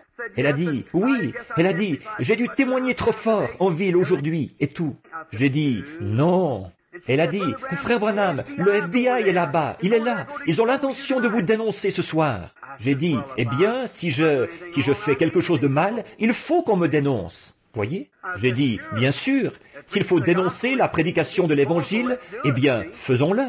Voyez? J'ai dit, je vis selon cette Bible, et ce que cette Bible ne dit pas, voici ma protection, juste ici, voyez? Et j'ai dit, elle a dit, je suis vraiment désolé d'avoir fait ce que j'ai fait. J'ai dit, vous n'avez rien fait, sœur. Elle a dit, vous n'avez pas peur d'aller là-bas? Et j'ai dit, non. Elle a dit, le FBI est là. J'ai dit, ils sont déjà venus à ma réunion auparavant, et ils ont été sauvés. J'ai dit, Monsieur Al-Ferrar, le capitaine Al-Ferrar, beaucoup d'entre vous sont au courant de sa conversion, là-bas à Tacoma, dans le Washington. Il était sauvé en plein stand de tir. Il est venu à la réunion, il a dit, j'ai suivi cet homme pendant 2 ans. J'avais entendu parler des finances et j'y ai regardé de près. J'ai tout examiné, partout. Et il a dit, c'est la vérité. Vous n'écoutez pas un fanatique ce soir, vous écoutez la vérité. Il a dit, un des hommes de la police, j'ai fait examiner son enfant par un médecin et je l'ai fait passer dans la ligne de prière. Et il a dit, il a été dit à l'enfant exactement ce qui n'allait pas chez lui et ce qui lui était arrivé. Il a dit, dans 8 jours, il retournera à l'école, un cas de polio. Et il a dit, le 8e jour, le petit est retourné à l'école. Il a dit, je l'ai suivi pendant 2 ans, devant 10 000 personnes. C'est là, tout. Il y a une photo de ça, la réunion de Seattle, dans le livre que vous avez. Il a dit, je veux que vous sachiez tous que vous n'écoutez pas un charlatan religieux, vous écoutez la vérité. Le capitaine Al-Ferrar, et le lendemain, je l'ai conduit à Dieu, et il a reçu le baptême du Saint-Esprit dans un stand de tir au-dessous d'un grand édifice là-bas. J'ai dit, peut-être que ce gars-là va faire pareil. Alors elle a dit, avez-vous peur d'aller là-bas? J'ai dit, peur? Mais certainement pas, certainement pas. Pourquoi aurais-je peur alors que c'est Dieu qui m'a envoyé faire ça? C'est lui qui livre le combat, pas moi. Alors j'ai dit, maintenant, je veux que vous restiez tous à l'écart. Et alors, nous sommes allés à la réunion ce soir-là. La salle était pleine à craquer. Et le concierge, là, est venu me dire, Révérend Branham, j'ai engagé 10 enfants mexicains. Il a dit, regardez ça, le révérend Branham sera dénoncé ce soir par le FBI, un fanatique religieux, ou quelque chose comme ça. Et il a dit, c'est affiché sur toutes ces voitures, arraché. Il a dit, j'ai engagé 10 petits-enfants mexicains, ils vont tout arracher ça et mettre ça ici. Il a dit, oh, j'ai envie de lui mettre la main au collet à ce gars-là. J'ai dit, ne vous en faites pas, monsieur, Dieu lui mettra la main au collet, voyez-vous. J'ai dit, laissez-le simplement faire. Donc, il est venu me voir. Et ce soir-là, quand nous sommes arrivés, je ne l'oublierai jamais. Je suis entré dans la salle. Frère Baxter a chanté « Crois seulement ». Il a dit « Maintenant, Frère Branham a dit que ce soir, nous devions quitter le bâtiment. » Il a dit « Je vais aller au fond, là-bas, m'asseoir. » Il a dit « On se prépare à le dénoncer ce soir, ici sur l'estrade. » Il a dit « Je l'ai vu au milieu de bien des rudes combats, et j'ai vu Dieu venir prendre sa place. » Il a dit « Je vais tout simplement aller là-bas m'asseoir. » Je me suis avancé, j'ai dit « Je viens de lire un petit article ici qui disait qu'on allait me dénoncer ce soir sur l'estrade, ici. » J'ai dit « J'aimerais que les agents du FBI s'avancent maintenant et montent me dénoncer ici sur l'estrade. » J'ai dit « Je suis ici pour défendre l'Évangile. J'aimerais que vous veniez me dénoncer. » J'ai attendu, j'ai dit, peut-être qu'ils ne sont pas encore arrivés. Je savais où j'en étais. Il m'avait déjà montré là-bas dans ma chambre ce qui allait arriver, avant que je parte, vous voyez. Et j'ai dit, peut-être que je vais attendre un peu. Est-ce qu'on pourrait chanter un cantique? Et quelqu'un est monté et a chanté un solo. J'ai dit, monsieur l'agent du FBI, êtes-vous à l'intérieur ou à l'extérieur? J'attends qu'on me dénonce. Voulez-vous vous avancer? Personne n'est venu. Je cherchais à savoir où c'était. Le Seigneur m'avait dit ce qu'il en était. C'étaient 2 prédicateurs rétrogrades. Et j'observais. J'ai vu une ombre noire suspendue dans le coin. J'ai su où c'était. J'ai regardé dans cette direction et elle est montée et est allée au balcon, comme ceci. Un homme avec un complet bleu et un avec un complet gris. J'ai dit, mes amis, il n'y a pas de FBI. Qu'est-ce que le FBI a à voir dans la prédication de la Bible? J'ai dit, certainement pas. Ce n'étaient pas 2 agents du FBI venus pour me dénoncer. Mais voici ce qu'il y a à dénoncer. Ils sont assis là-haut, ces 2 prédicateurs là-bas, et se sont accroupis. J'ai dit, ne vous accroupissez pas comme ça. Et 2 grands Texans voulaient monter là-haut et leur mettre la main au collet. J'ai dit, non frère, la chair et le sang n'ont rien à voir dans cette affaire. Restez bien tranquille. Dieu va s'occuper de la chose. J'ai dit, maintenant frère, regardez. Pendant que vous êtes là-haut, regardez par ici. J'ai dit, si vous avez dit que j'étais Simon le magicien, que je pratiquais la sorcellerie, que j'ensorcelais les gens. J'ai dit, si je suis Simon le magicien, alors vous êtes l'homme de Dieu. Maintenant descendez et venez ici sur l'estrade.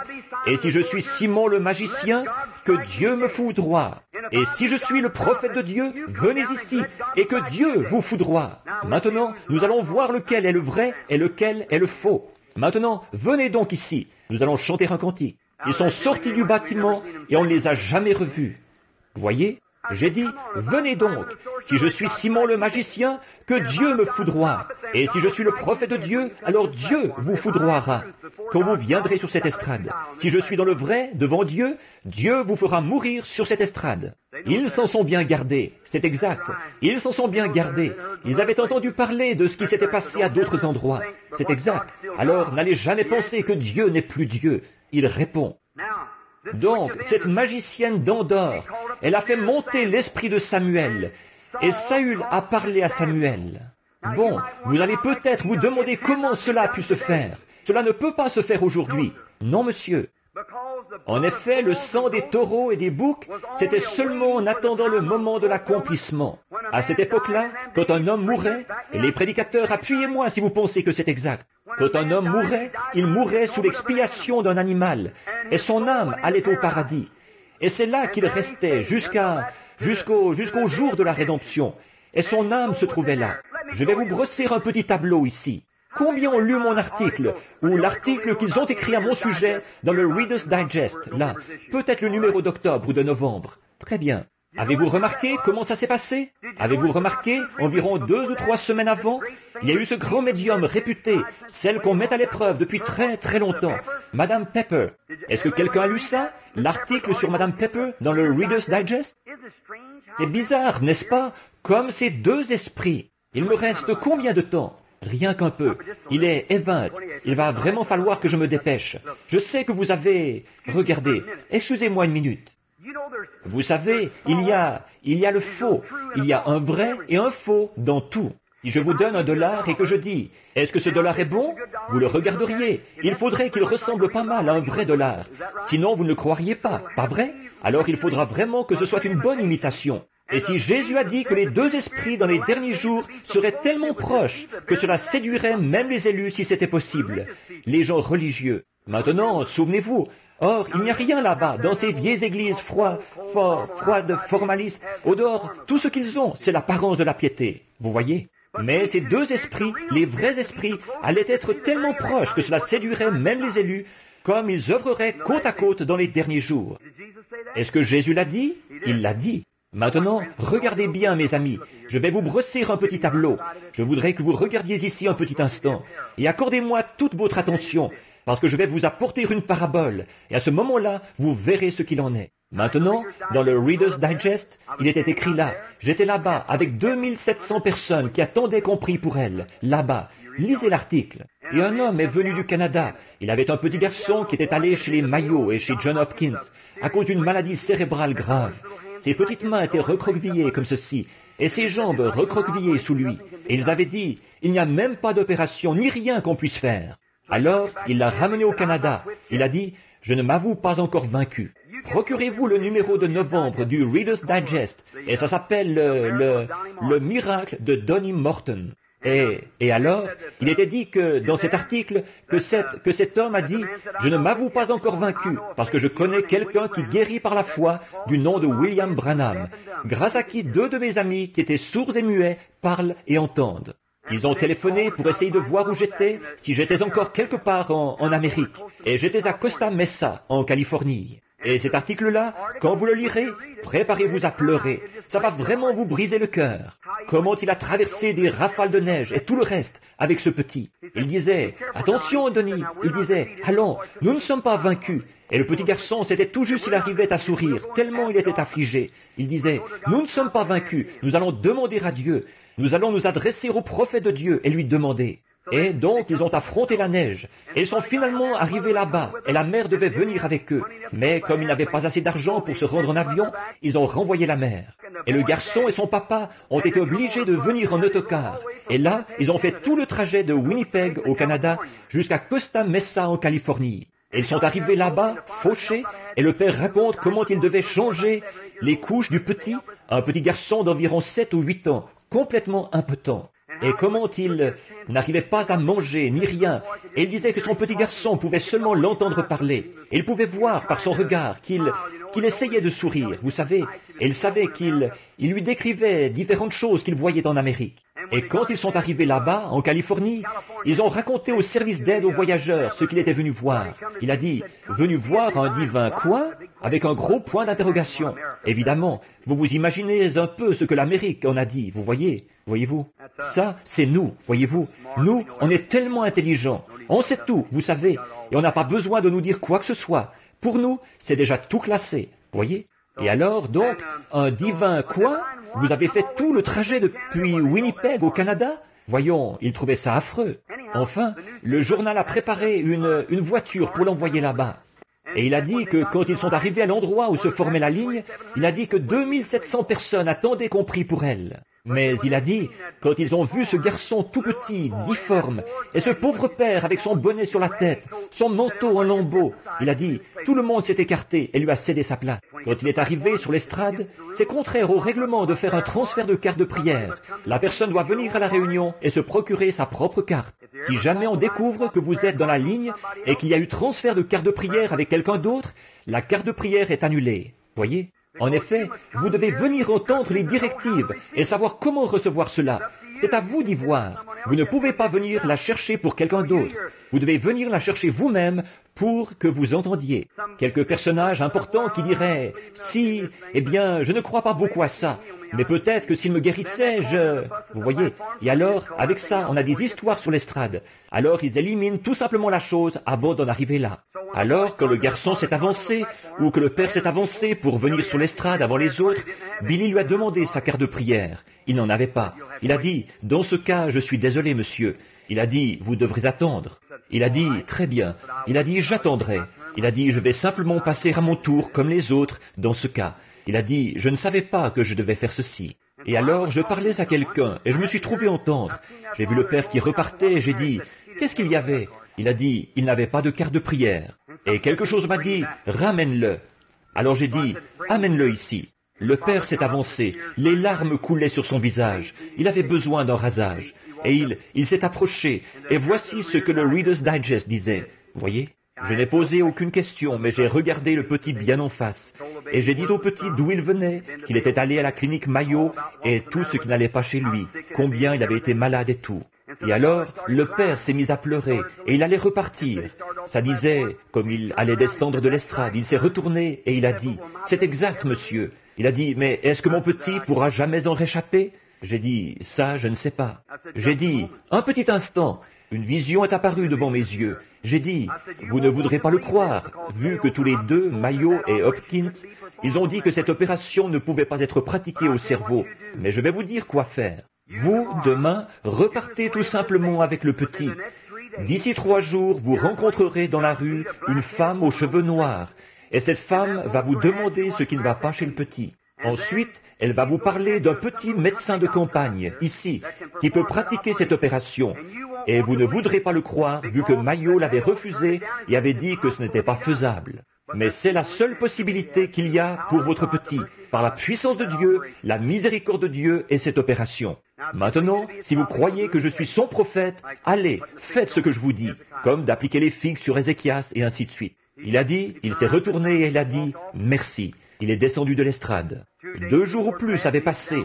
Un jour qu'il était dans la rue, une dame s'est approchée. Elle a dit, « Qu'est-ce qui ne va pas chez votre petit ?» Il a dit, « Il a une maladie cérébrale. » Et il parlait comme ça tout bonnement. Et, eh bien, il se disait que c'était très grave, vous savez. Alors il a dit qu'au bout de quelques minutes, il s'est passé quelque chose. Elle a dit, « Monsieur, je connais quelqu'un qui peut faire cette opération. » Il a dit, « Madame, écoutez, les frères Mayo ont abandonné son cas. Ils ont dit que ce n'était pas faisable. » Il a dit, « Un homme ici a prié pour lui. Il s'appelle frère Branham. » Il a dit, « Il a fait une prière pour le petit. » Il a dit, « 1 minute. Elle a les cheveux noirs, elle porte un 2 pièces gris. » Il a dit, « C'est elle. » Il a dit, « Où est ce médecin ?» Et il lui a dit, il l'a emmené là-bas et le médecin a pratiqué l'opération, le petit s'est rétabli. Or, cela a été publié dans le Reader's Digest, vous voyez, et les frères Mayo m'ont fait venir pour un entretien à ce sujet. Ils ont dit, « Révérend Branham, qu'est-ce que vous avez fait à ce petit ?» J'ai dit, « Rien, je ne l'ai même pas touché. J'ai seulement dit ce que Dieu m'a dit de lui dire. » L'homme a obéi. Or, le plus drôle, c'est que 2 semaines plus tard, ou 2 semaines auparavant, ou 3, dans le Reader's Digest, peut-être un mois avant, l'article sur Madame Pepper a été publié. Or, elle, c'est une magicienne véritable, ou un médium. Or, il y en a une vraie, et il y a quelqu'un qui en fait une imitation. Cette femme, c'est depuis 1897 qu'elle est là. Elle a plus de 100 ans maintenant, à New York. Les deux, sourdes comme un porc. Le Reader's Digest, procurez-vous, je pense que celui-là a été publié environ 2 mois, ou 1 mois avant le mien. Vous pourrez le trouver, au début de l'automne. Monsieur Baxter l'avait ici l'autre jour. Si j'y avais pensé, je lui aurais demandé, ou si j'avais su que j'allais dire ceci, je l'aurais apporté aussi. Je peux vous le trouver. Et c'était un article d'environ 12 ou 14 pages. Elle n'était qu'une simple ménagère, et un jour, elle est entrée en transe pendant qu'elle était souffrante. Elle s'est mise à parler aux morts. Et cette femme, ils l'ont fait venir tout autour du monde, partout. Ils l'ont emmenée en Angleterre. Ils lui ont même fait changer de vêtements, et bien des fois, pour voir si quelque chose leur aurait échappé, ou quoi. Et ils sont allés là-bas, et ils ont déguisé quelqu'un en lui mettant un masque sur le visage, un grec. Et il faisait semblant d'être anglais. Et elle lui a dit tout ce qu'il en était. Et il voulait faire revenir un de ses compagnons qui était mort. Maintenant, la seule chose qu'elle... Tout autour du monde, et c'est ici dans le Reader's Digest, il est dit là qu'il y a quelques soirs ou quelques mois, une chose de ce genre a été dévoilée. Un homme dont on prétendait qu'il avait baisé la main spectrale de sa mère. Et le lendemain, il était prouvé au tribunal de police que tout ce qu'il avait baisé, c'était un morceau de mousseline à fromage. Beaucoup de gens qui se font passer pour médiums. C'est tout simplement ces genres de petits liseurs qui s'installent au bord de la rue. Eux, en fait, ce ne sont pas des médiums du tout. Ce n'est rien d'autre que des faux, des imitateurs. Mais il existe un vrai médium. Parmi nous aussi, les gens religieux, il y a beaucoup d'imitateurs. C'est des deux côtés. Maintenant, restez bien tranquilles pendant quelques instants. Maintenant, remarquez, cette Madame Pepper, c'est un vrai médium.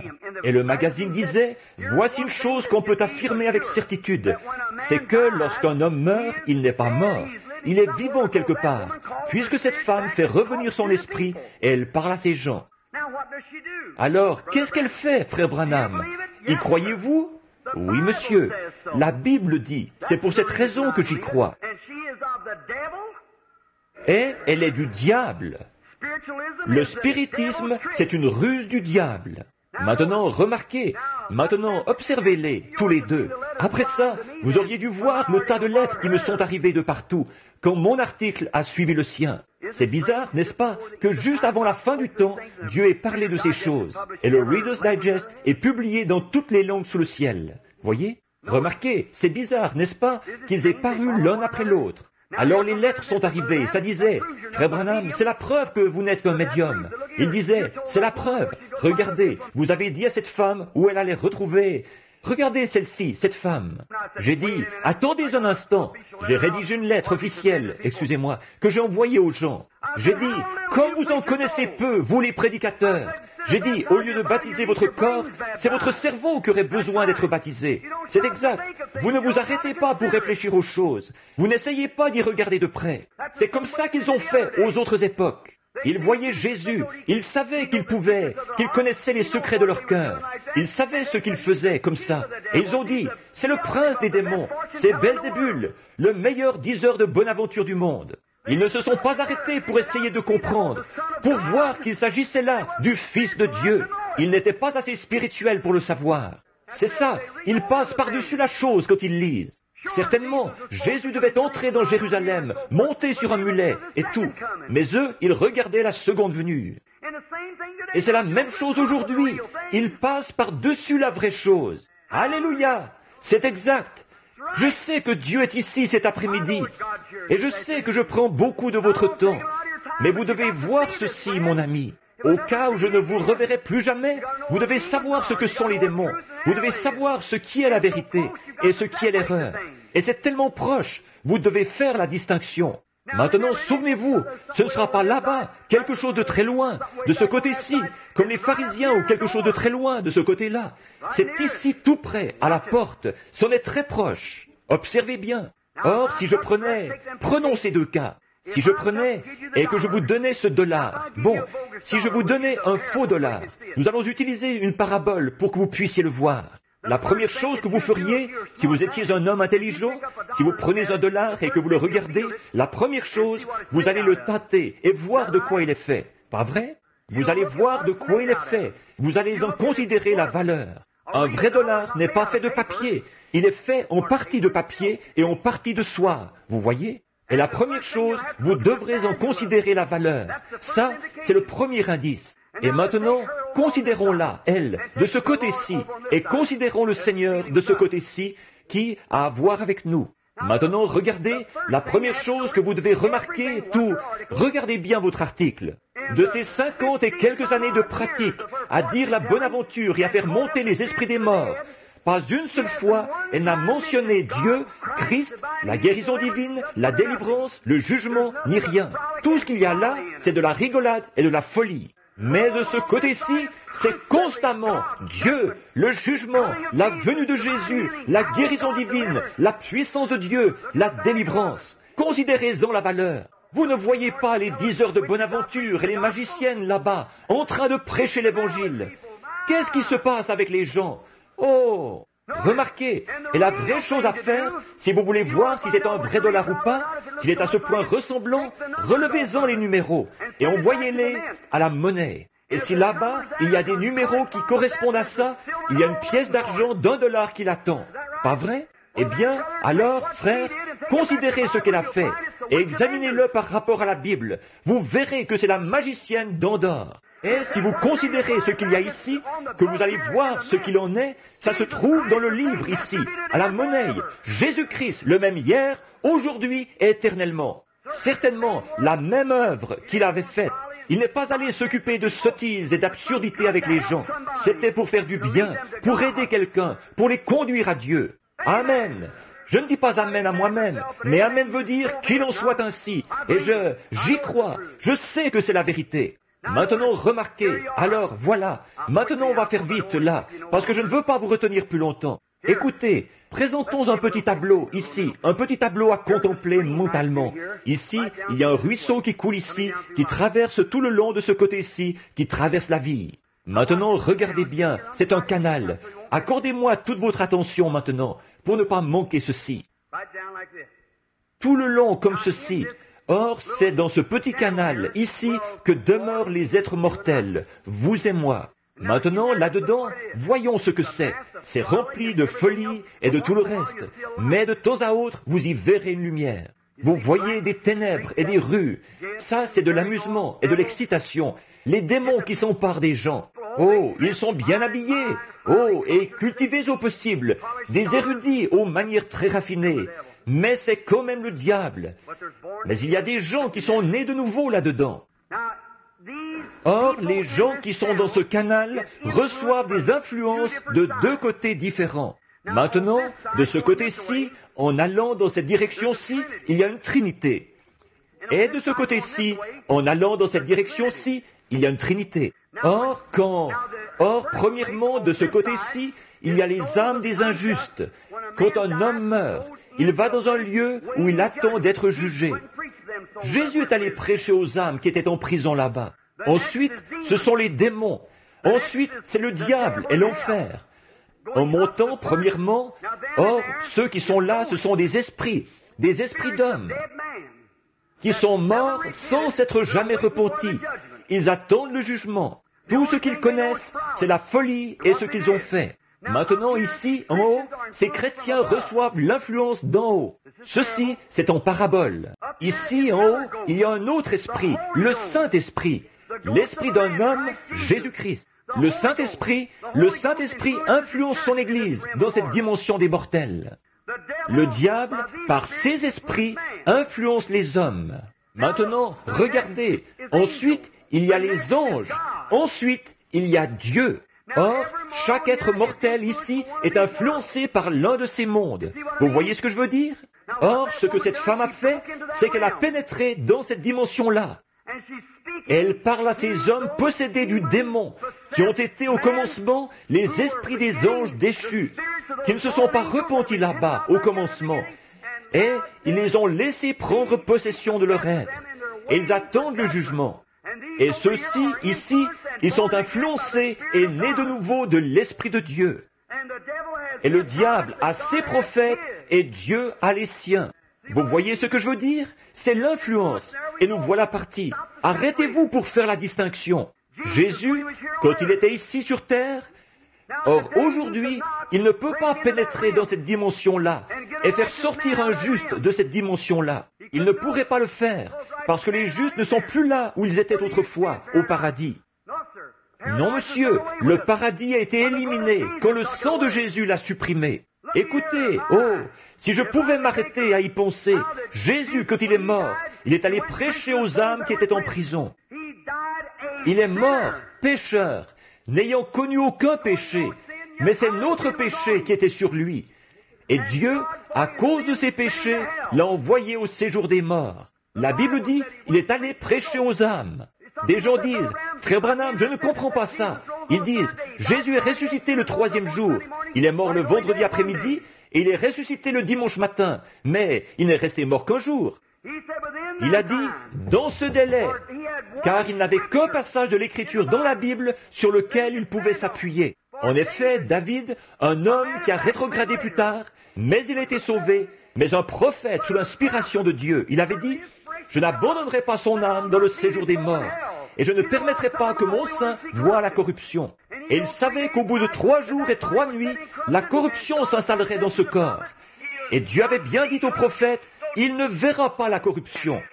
Alléluia! Il s'est revêtu de la parole de Dieu. Il a vaincu Satan chaque fois par elle. Il a vaincu la mort par la parole de Dieu. Alléluia! Il a vaincu la mort. Et quand ils l'ont tué et qu'il est mort, pécheur, avec mes péchés et vos péchés sur lui, il est descendu.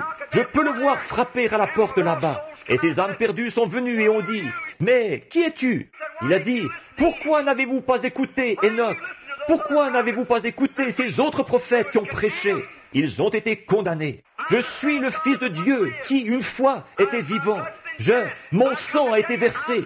Je viens vous dire que j'ai accompli ce que les prophètes avaient annoncé à mon sujet. Il a fait sa descente plus loin que les démons, directement au séjour des morts. Il a ôté au diable les clés de la mort et du séjour des morts. Il les a accrochés à son côté et il est remonté. Alléluia! Le matin commence à se lever. Alléluia! Brossons un petit tableau ici. Tôt le matin, il y a un autre groupe qui se trouve ici dans le paradis. Ils n'y sont pas en ce moment. Maintenant, mes amis qui êtes de grands catholiques, qui croyez à l'intercession des saints, si vous parlez à un saint dans votre église, cet homme est un pécheur. Il est dans le séjour des morts, où il attend là-bas d'être jugé. Et si c'était un saint, il est dans la gloire de Dieu et ne peut pas revenir. C'est exact, je peux le prouver. Le sang des taureaux ne pouvait pas ôter le péché, mais le sang de Jésus a supprimé les péchés. Je peux voir Jésus monter là où, au paradis, il y avait le vieil Abraham, Isaac, Jacob et les autres là-bas, Samuel et tous les autres là-bas.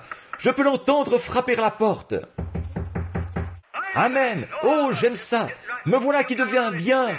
Je me sens pas mal religieux en ce moment. Je peux le voir regarder là-bas. Je peux l'entendre dire, « Qui est là? Qui est-ce là ?» Il a dit, « C'est Abraham qui parle. Qui est-ce? Je suis la postérité d'Abraham. Amen. » Je peux voir Abraham venir à la porte, ouvrir la porte. Il a dit, « Je suis la postérité d'Abraham. » Daniel a dit, « Regardez là, voilà la pierre que j'ai vue se détacher de la montagne. » Je peux entendre Ézéchiel dire, « Le voici, je l'ai vu, comme de la poussière sous ses pieds, les nuages qui se déplaçaient, quand les béliers tapaient des mains, les feuilles, et que tous poussaient des cris. » Oh, je peux voir les différentes personnes qui étaient là dans le paradis à l'attendre. Je peux l'entendre dire, « Venez, le jour se lève là-bas à Jérusalem. Nous devons sortir d'ici. Nous allons monter, parce que vous vous êtes fiés au sang des taureaux et des boucs, en attendant le moment de mon sang. Mais mon sang a été versé là-bas au calvaire. Je suis le Fils de Dieu incarné. Toutes les dettes du péché ont été payées. Nous allons sortir d'ici. » Alléluia! Gloire à Dieu! Je peux voir Abraham saisir Sarah par le bras, et les voilà qui sortent. Dans Matthieu 27, quand il est sorti, je peux les entendre faire un petit arrêt aux environs de Jérusalem, là-bas. Et tout à coup, je peux voir Caïphe et les autres qui étaient dans la rue. Ils disaient, il me raconte que ce gars-là est ressuscité. Dites donc, qui est ce gars qui passe là-bas? Ce jeune homme, cette jeune fille? Plus du tout des vieillards. C'était Abraham et Sarah. Et ils ont disparu. Ils ont regardé. Quelqu'un nous observe. Ils pouvaient disparaître, tout comme lui avait traversé le mur. Le même genre de corps. Alléluia! Exact. Voilà tous les prophètes et les autres qui se promènent à pied, qui promènent les regards sur la ville. Et Jésus a ouvert le chemin pour monter dans ou au-dessus des étoiles, de la lune, des nuages. Et il a emmené captifs les captifs. Et il a fait des dons aux hommes. Jésus est assis aujourd'hui à la droite du Père. Il est monté là-haut, il s'est assis, jusqu'à ce que tous ses ennemis soient devenus son marchepied. Et aujourd'hui, mon cher ami chrétien, les démons sont à l'œuvre de tous côtés. Et l'Esprit de Dieu se porte en avant de l'autre côté pour les neutraliser chaque fois. Alléluia! Voilà! Les journaux et les digests et tout le reste le déclarent. Ils observent ces choses. Ils ne peuvent pas voir ce que c'est. Qu'est-ce que c'est? C'est pour préfigurer la grande épreuve de force qui aura lieu très prochainement entre Dieu et le diable. Rangez-vous du côté de Dieu et soyez droit dans votre cœur. Amen. Ici, il n'y a pas longtemps, j'étais à Toledo dans l'Ohio. Je faisais une réunion. Je vais conclure. Vous voyez ce que je veux dire au sujet des démons? Ils sont à l'œuvre. Ils sont très religieux. Tout ce qu'il y a de plus religieux. Oh, ils vont à l'église tous les dimanches. Ils récitent le credo des apôtres. Et ils chantent la doxologie. Oh là là, ils sont religieux au possible. Frère Branham, vous parlez sérieusement? C'est la vérité, ça? C'est cette sorte d'esprit qui a suspendu Jésus-Christ à la croix. Et Jésus a dit, vous avez pour père le diable. Or, certains ont dit, oh, la Russie est l'Antichrist. Jamais. La Russie n'est pas l'Antichrist. L'Antichrist sera tellement religieux qu'il séduirait même les élus si c'était possible.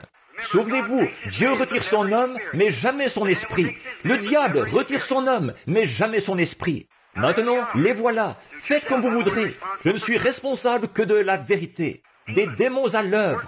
Hier, j'ai traité des démons dans le domaine physique. Aujourd'hui, je vous montre ce qu'il en est dans le domaine spirituel, où il se trouve dans le domaine religieux, où il se trouve là-bas, ce qu'on appelle le cancer, et ce qu'on appelle ceci, cela et autre chose. Mais je vous ai démontré par la Bible que ce sont des démons. Maintenant, de ce côté-ci, aujourd'hui, les revoilà dans le domaine religieux. Ils sont très religieux, très pieux. Si vous vous mettiez seulement à réfléchir, frère, car celui qui a été à l'origine même de tout cela était un homme très religieux. Ésaü était un homme très religieux. Judas était un homme très religieux. C'est la religion, ce n'est pas le monde extérieur. C'est dans les rangs mêmes. Regardez bien ça, la démonologie. Peut-être qu'un peu plus tard, à un moment donné, je pourrais en parler un peu plus. Il commence à se faire tard. Ne condamnez personne, aimez tout le monde. Si vous ne pouvez pas aimer du fond de votre cœur, alors Christ n'est pas avec vous. À Toledo, dans l'Ohio, je suis entré dans un petit restaurant. J'avais mangé dans un établissement, un petit établissement d'Ankud, un petit établissement charmant. Ils étaient si gentils. Cet après-midi-là, ils avaient fermé leurs portes pour aller à l'école du dimanche. Et alors, j'ai dû aller de l'autre côté de la rue, à une espèce de petit établissement mondain, et je suis entré là. Et je sais que jouer à des jeux d'argent est illégal dans l'Ohio.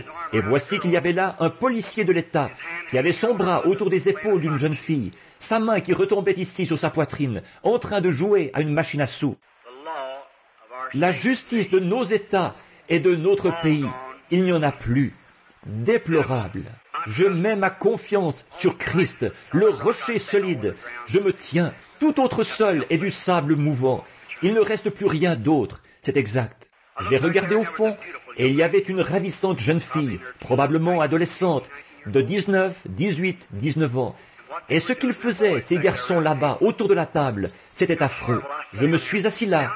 Et alors, ce qui m'a surpris, assis là, où la dame qui était venue m'avait dit « Voulez-vous vous asseoir ?» J'ai dit « Merci, je voulais un petit déjeuner. » Et assise sur une chaise ici, il y avait une dame âgée, aussi âgée que ma mère, de 55, 58 ans. Elle portait une paire de ces petits vêtements indécents qu'elle porte. Les gens affirment que ça donne de la fraîcheur. La science dit « Vous êtes fous ». Certainement pas. Tout ce que vous voulez, c'est montrer votre nudité. C'est honteux, déshonorant. Une dame ne mettrait pas ça. Une femme, oui, mais pas une dame. Et alors, donc là, elle était assise là. Sa pauvre chair était flasque. Elle portait cette espèce de manucure orchidée, ou le nom que vous donnez à ça, sur les lèvres. Et les cheveux coupés très courts comme un homme, et tout frisoté, dont la Bible a dit que c'était honteux. Et une femme qu'un homme, la Bible affirme que si une femme se coupe les cheveux, l'homme a le droit de la répudier, de divorcer d'avec elle, parce qu'elle n'est pas loyale envers lui. Nous devrons nous y mettre et prêcher la Bible ici, un de ces jours. Il est dit, si elle se coupe les cheveux, elle déshonore son mari. Si elle est déshonorante, elle devrait être répudiée. Vous ne pouvez pas en épouser une autre, mais vous pouvez la répudier. Ah, celle-là ne passe pas facilement, je peux le sentir, mais c'est la vérité. Oh, autrefois, on trouvait ça dans nos sphères du Saint-Esprit, mais on a levé les barrières. Un vieux frère disait autrefois, on a levé les barrières, on a levé les barrières, on a fait des compromis avec le péché, on a levé les barrières, les brebis sont sorties, mais comment les boucs sont-ils entrés? Vous avez levé les barrières, c'est ça qu'il y a. Vous avez levé les barrières, le monde et l'Église se sont entremêlés.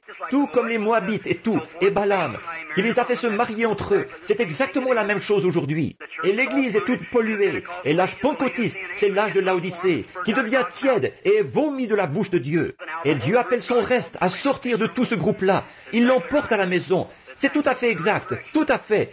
L'a fait passer par la résurrection. Et elle était assise là, du manucure à lèvres partout sur le visage. Et elle en avait partout comme ça. Et elle avait du truc noir là sur les yeux. Elle était en sueur, ça coulait. Et la pauvre vieille avait peut-être des arrière-petits-enfants. Et elle était assise là, avec deux hommes âgés, et l'un d'eux avait une espèce de grande écharpe autour du cou, et on était en juin, il était assis là. Il s'est levé, il prenait un petit verre, et elle aussi, elle prenait un verre, et elle regardait autour d'elle. J'ai pensé, oh Dieu, pourquoi ne rayes-tu pas tout ça de la carte? Pourquoi ne le fais-tu pas? Est-ce que ma petite Sharon, mon petit bébé, ma petite Sarah et ma petite Rebecca devront être élevés dans cette génération pour en venir être confrontés à des choses pareilles? J'ai pensé, regarde, ici, dans les parcs et tout ce qui se passe. J'ai pensé, oh Dieu, oh je suis content que tu aies pris Sharon, si c'était ta volonté. Est-ce que ma petite Rebecca et ma petite Sarah devront être élevées sous l'influence de choses pareilles? Et ces gens, ils les appellent, ils font partie de la chorale et tout. Et j'ai pensé, c'est vraiment honteux, hein? J'ai pensé, oh Dieu, comment ta sainte justice peut-elle supporter ça? Il me semble que ton indignation de juste devrait s'élever là et faire sauter cet établissement. Et j'ai entendu l'ange du Seigneur, il a dit, viens par ici, à l'écart. J'y suis allé, et quand il en a eu fini avec moi, je me sentais comme une personne différente. Pourquoi est-ce que tu la condamnes? J'ai dit, regarde ça, comment elle est. Et voici ce qu'il... J'ai eu une vision, j'ai vu un monde comme ceci, rond, un autre monde. Mais ce monde-ci, il y avait un arc-en-ciel autour, et c'était le sang de Christ qui protège de la colère de Dieu. Il ne pourrait pas regarder ça, il détruirait la chose à l'instant même, parce qu'il a dit, le jour où tu en mangeras, ce jour-là tu mourras. Donc, c'est ce qu'il ferait. Ensuite, voici ce qui m'est venu à l'esprit. Je me suis vu moi-même, bien que je n'ai pas fait ça, mais j'étais quand même un pécheur. Et alors, le sang de Jésus-Christ, pour nous, il agit comme un pare-choc. Voyez? Ainsi, quand je pêche, mes péchés le frappent, et il heurtait sa tête précieuse, et je pouvais voir les larmes et le sang qui coulait. Pardonne-lui, Père, il ne sait pas ce qu'il fait.